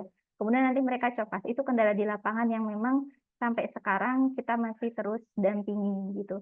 Dan biasanya mereka itu kolaborasinya itu dengan operator, operator sekolahnya masing-masing gitu. Jadi teman-teman sebenarnya bisa menemui operator gitu berbicaranya. Bahkan seringnya kan mereka yang lebih memahami karena apa? Sekarang dilatih juga operator bagaimana membaca rapor pendidikan gitu. Jadi tidak hanya kepala sekolah. Jadi nanti poin-poinnya kalau mau mencari observasi selain guru ya yang di lapangan, kepala sekolah bisa juga dari operator sekolah. Gitu Mbak Kakak Tiara. Oke, baik. Terima kasih, Ibu. Tadi Oke, Pak Asep mau berbagi Pak di Riau seperti apa Pak? Iya, terima kasih Bu Ais. Sebenarnya hampir sama saja ya Bu, cuman memang infrastruktur di Riau memang agak, kami sendiri di Kabupaten Kampar agak-agak pelosok juga nih Bu. Ini kalau di sini itu dana, contoh lah ya, dana BOSP itu banyaknya untuk apa namanya, sarana prasarana. Kalau kita ngelihat dari PBD misalkan, kan rata-rata yang prioritasnya workshop kebanyakan ya. Kalau di tempat saya nih, rata-rata disarankannya dari aplikasi itu kebanyakan workshop. Nah, cuman akhirnya kami mengadakan workshop itu pun tanpa dana dari BOSP atau kita cari dana-dana yang lain lah.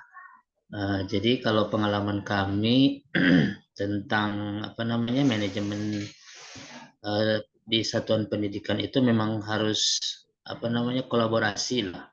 Apalagi kami di Himpaudy ada yang disebut dengan apa namanya, holistik integratif ya.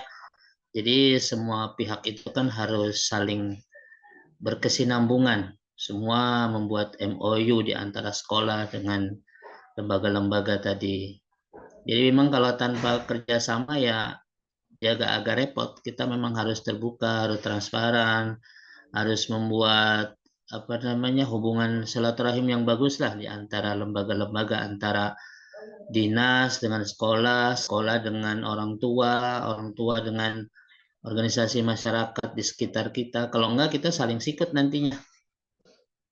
Nah, seperti itu. Jadi kami pun di antara penelitian kami itu bagaimana mengintegrasikan dari proses, kan hasil yang paling terakhir itu kan sekolah yang berkualitas. Dari mana datang sekolah yang berkualitas?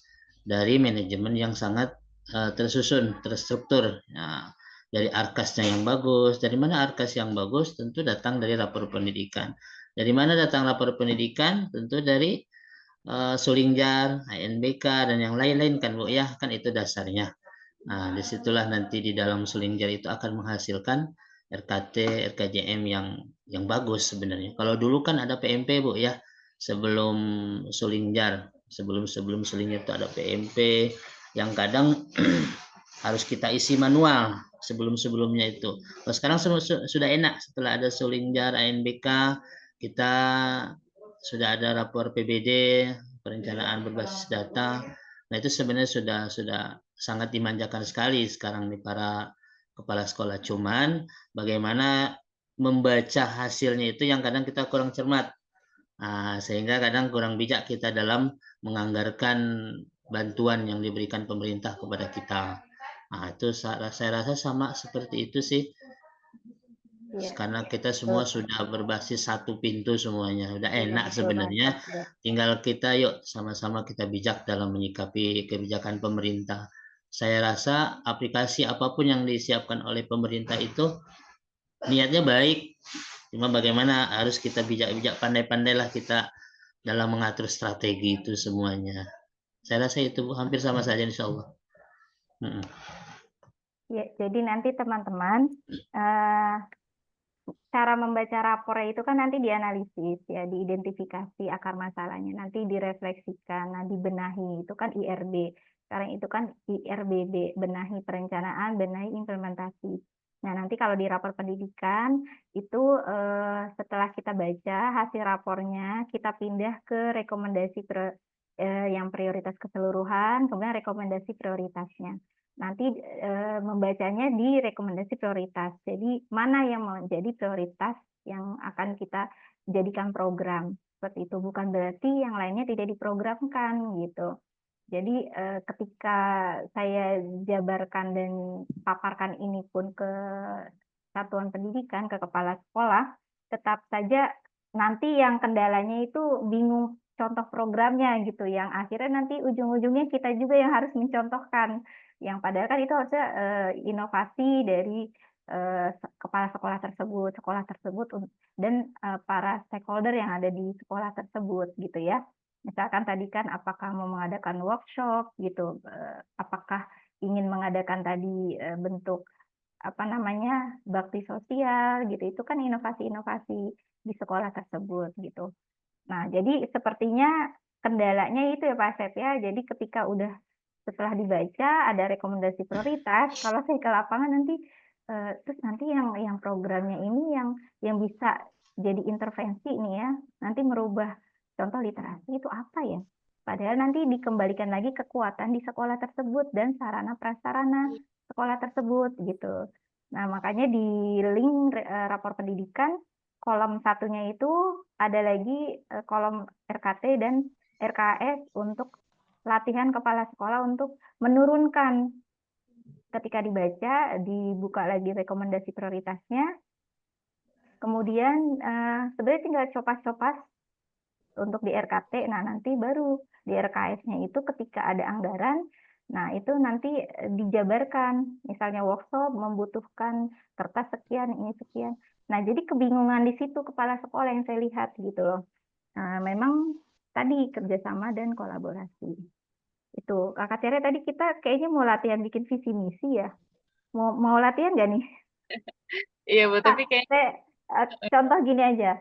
Kalau misalnya ini Kakak Tiara lagi ya. Yang saya contohkan visi. Tadi kalau misalnya langsung refleksi aja ya. Kalau misalnya menjadi kepala sekolah gitu ya, yang dicita-citakan gitu, yang sekolahnya pingin unggul, itu kan dimulai dari visi gitu. Nah, itu kayak apa visinya coba? Contoh terwujudnya sekolah yang apa?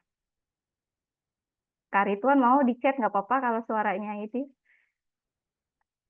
Yang lain tidak ada suaranya ini. Memang harusnya offline aja ya sebenarnya. Sebenarnya yang pertemuan kalau ini pernah offline nggak Kak? pernah Ibu, mungkin tapi di mata kuliah tertentu gitu Bu. Tapi kalau misalkan untuk Oh, kelasnya tematin, kita lebih sering online Bu. oh gitu. Kalau misalnya saya ada waktu pertemuannya yang offline juga nggak apa-apa sih. Saya tuh di pagi nanti saya langsung balik ke kantor lagi misalnya. Itu nggak masalah. Misalnya di pertemuan ketiga kita kan berbicara rapor tuh, kita praktik langsung. Itu juga, tapi kembali lagi kalau emang ini takutnya teman-teman di mana-mana sih, makanya nge-zoom ya. Ya boleh, mungkin nanti kita diskusiin dari teman-teman dan juga Bu Desi kali ya Bu. Nanti saya coba tanya dulu. Iya, jadi langsung ngelihat rapor. Tapi kalau ngelihat rapor pendidikan yang bentuk Excel-nya gitu belum pernah ya? Belum Ibu. Oh iya itu justru itu kita bacanya dari situ, dari nanti jadi ketika kita mau masukkan ke RKT eh, ya seperti itu gitu.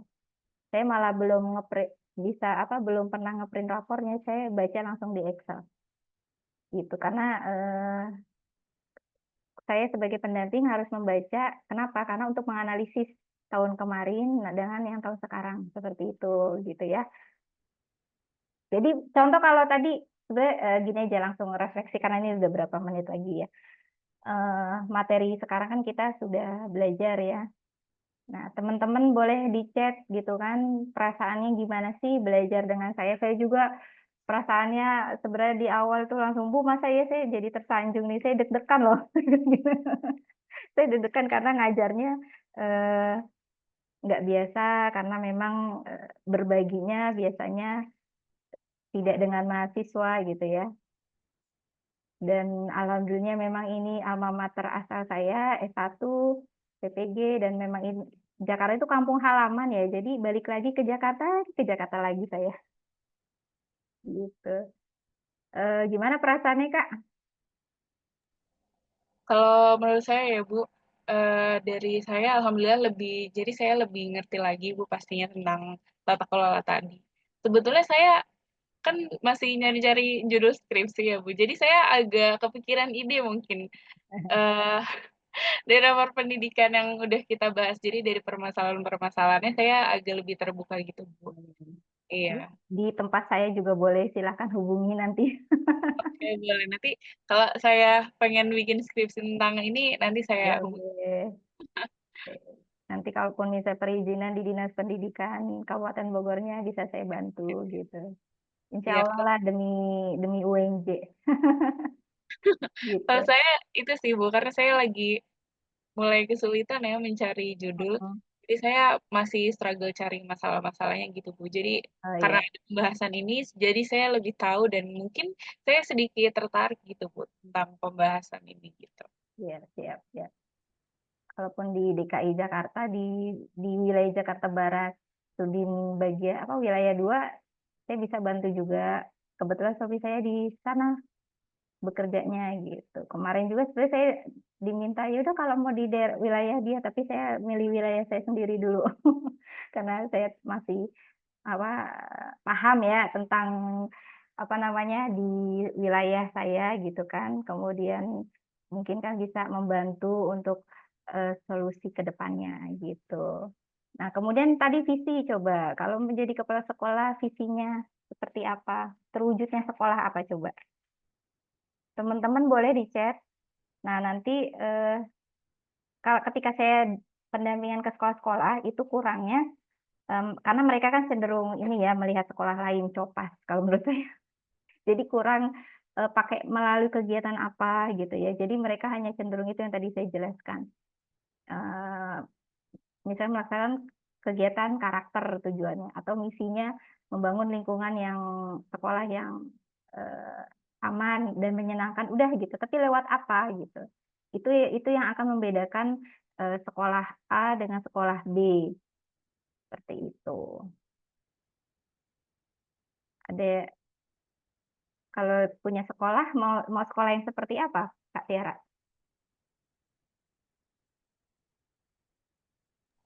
Kalau saya mungkin nggak jauh-jauh ya Bu, biasanya visi misi sekolah pengennya tuh sekolahnya punya yang unggul dalam prestasi, terus juga dari karakter dari siswa-siswinya harapannya, terus juga ya selalu berintegritas, terus juga punya berdaya saing sama selalu adaptif lah pokoknya gitu Bu.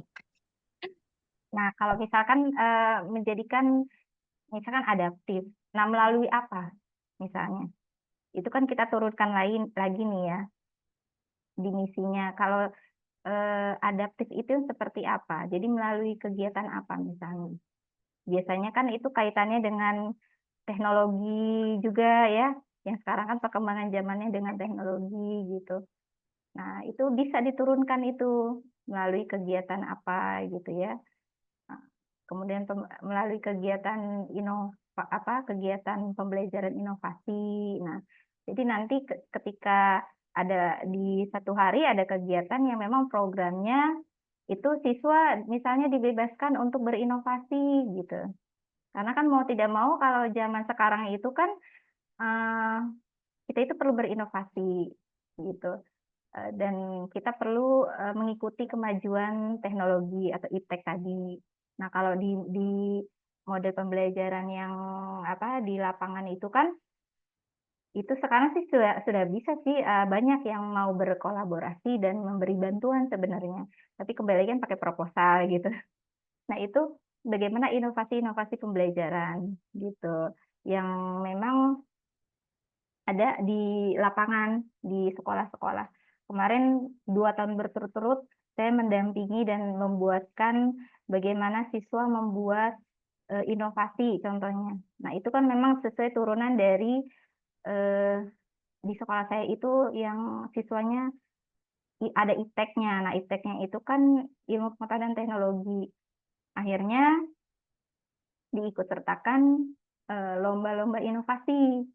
Nah, targetnya memang ya paling nggak juara 2 lah. Alhamdulillah pernah juara 3 dan juara 1 gitu. Pemanfaatan membuat ekoenzim, ya itu kan juga P5 waktu itu. Nah, yang pertama yang juara 1 itu saya membuat siswanya membuat inovasi ini pewarna alami dari kunyit, kemudian dari beri, kemudian satu lagi dari kopi. Nah, kopinya ini khusus kopi Bogor, yaitu kopi liong. Kemudian dijadikan pewarna, jadi tie-dye, ya, dijadikan baju, tas, dan sebagainya. Alhamdulillah menang juara 1 Bapak Dalitbang gitu. Nah, ini kan kaitannya program tersebut memang tujuan masuk ke dalam visi misi sekolah kami, yaitu sekolah kami juga kan sekolah adiwiyata. Ada visinya itu diganti tuh yang berwawasan lingkungan. Nah akhirnya program-program itu walaupun gini, ada yang komplain memang sekolahnya mau dibawa kemana, ikut lomba ini, ikut lomba itu. Menurut saya kalau memang ini sudah menjadi program dan memang sesuai dengan visi misi sekolah, ya itu nggak masalah gitu. Kecuali lomba ini tidak berkaitan gitu ya dengan contoh lagi keagamaan. Nah, ketika saya lihat di misi dan tujuannya itu tidak ada unsur keagamaan, kemudian kegiatan-kegiatan dan lomba yang diikuti dan juara yang berprestasinya tidak ada unsur keagamaan, misalnya lomba tahfiz dan sebagainya. Nah, itu perlu diperbaiki. Gitu karena berarti kan tidak sesuai dengan yang sudah diharapkan di atas tujuan yang tadi. Gitu. Seperti itu, Kak. Closing dari saya mungkin sudah 2 menit lagi ya. Oke, baik. Terima kasih banyak Ibu Eis. Mungkin terima kasih sekali lagi kepada Ibu Eis yang sudah mengisi materi kita pada hari ini untuk penerapan hasil rapor pendidikan dalam perencanaan berbasis data di satuan pendidikan mengenai tata kelola sekolah. Mungkin saya ambil kesimpulan sedikit ya, Ibu. Tadi juga kita udah mengetahui mengenai apa sih tantangan apa aja yang ada di tata kelola sekolah gitu. Contohnya tadi ada lemahnya kepemimpinan sekolah biasanya, terus juga ada keprofesionalannya yang kurang efektif, terus juga ada rendahnya keterampilan kepala sekolah gitu. Terus juga tadi kita belajar gimana biar tata sekolahnya itu biar efektif gitu. Mulai dari penetapan visi misi dan juga tujuan yang jelas, terus juga partisipasi aktif dari seluruh pihak terkait, terus juga pengelolaan sumber daya yang efisien dan transparan, terus ada pembinaan dan pengembangan profesional guru, terus juga ada evaluasi dan pemantauan yang berkelanjutan. Terus juga tadi kita belajar tentang unsur-unsur dalam tata kelola pendidikannya juga, terus juga prinsip-prinsipnya. Ya, jadi mungkin itu aja teman-teman untuk pembelajaran kita pada hari ini. Kita lanjut lagi di minggu depan. Mungkin untuk sebelum menutup nih teman-teman, ayo kita on cam dulu, kita dokumentasi dulu teman-teman. Ayo boleh on cam teman-teman. On cam nggak ada 1 menit, tinggal. Terima kasih teman-teman ya. Ayo boleh on cam dulu teman-teman, kita dokumentasi dulu sebentar.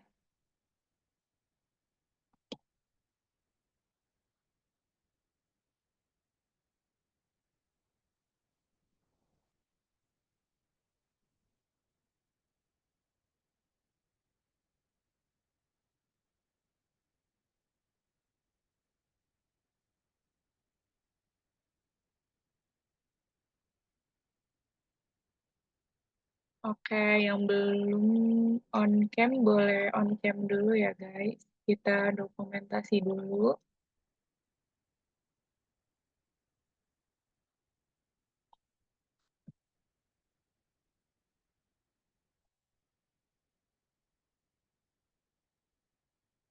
Oke, yang masih mau on cam, aku tungguin sampai 11.02, bentar lagi. Oke, masih ada.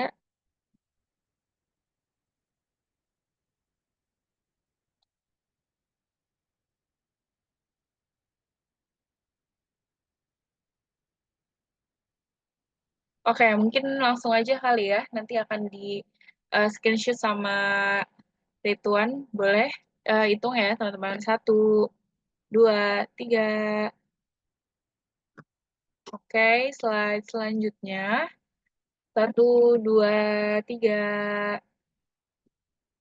Oke, slide terakhir. Selanjutnya lagi. 1, 2, 3. Oke, terima kasih banyak teman-teman semua. Sebelumnya terima kasih juga kepada Ibu Eis yang sudah hadir dan juga masih semangat ya walaupun kita agak kurang responsif. Tapi terima kasih sekali lagi pada Ibu Eis yang sudah menyampaikan materinya pada hari ini. Oke, mungkin itu saja kelas praktisi kita pada hari ini. Terima kasih juga kepada Ibu Desi dan juga Pak Matin yang sudah mengampu mata kuliah kita dan juga menghadiri Ibu Eis di sini. Oke, mari kita tutup dengan hamdalah, alhamdulillahirabbil alamin. Baik, saya selaku moderator turut undur diri dari teman-teman semua. Wassalamualaikum warahmatullahi wabarakatuh. Waalaikumsalam Waalaikumsalam wabarakatuh. warahmatullahi wabarakatuh. Terima Terima kasih ya Pak kasih Matin, banyak, Bu Desi, Eis. Terima kasih. semuanya. Iya, Mohon maaf sama-sama. atas kekurangan. Izin Wah, ya teman-teman. sudah sangat banyak ini. Itu Ya adalah Pak Matin, mohon maaf. ya sangat berguna ya Ya, terima kasih. pengetahuan lapangan. Siap, Oleh karena siap. itu sangat membantu kami ya. Siap, Pak Matin. Ini. Masih ada 2 kali lagi ya pertemuan. Iya, Iya, masih 2 baik kali. ya. Heeh. Siap, Pak. Kalau begitu saya juga undur diri ya. Iya. Nah, Sama saya undur diri. Terima kasih. Mohon maaf atas kekurangan. sama-sama ya. Ya, salam sehat semua. Yuk.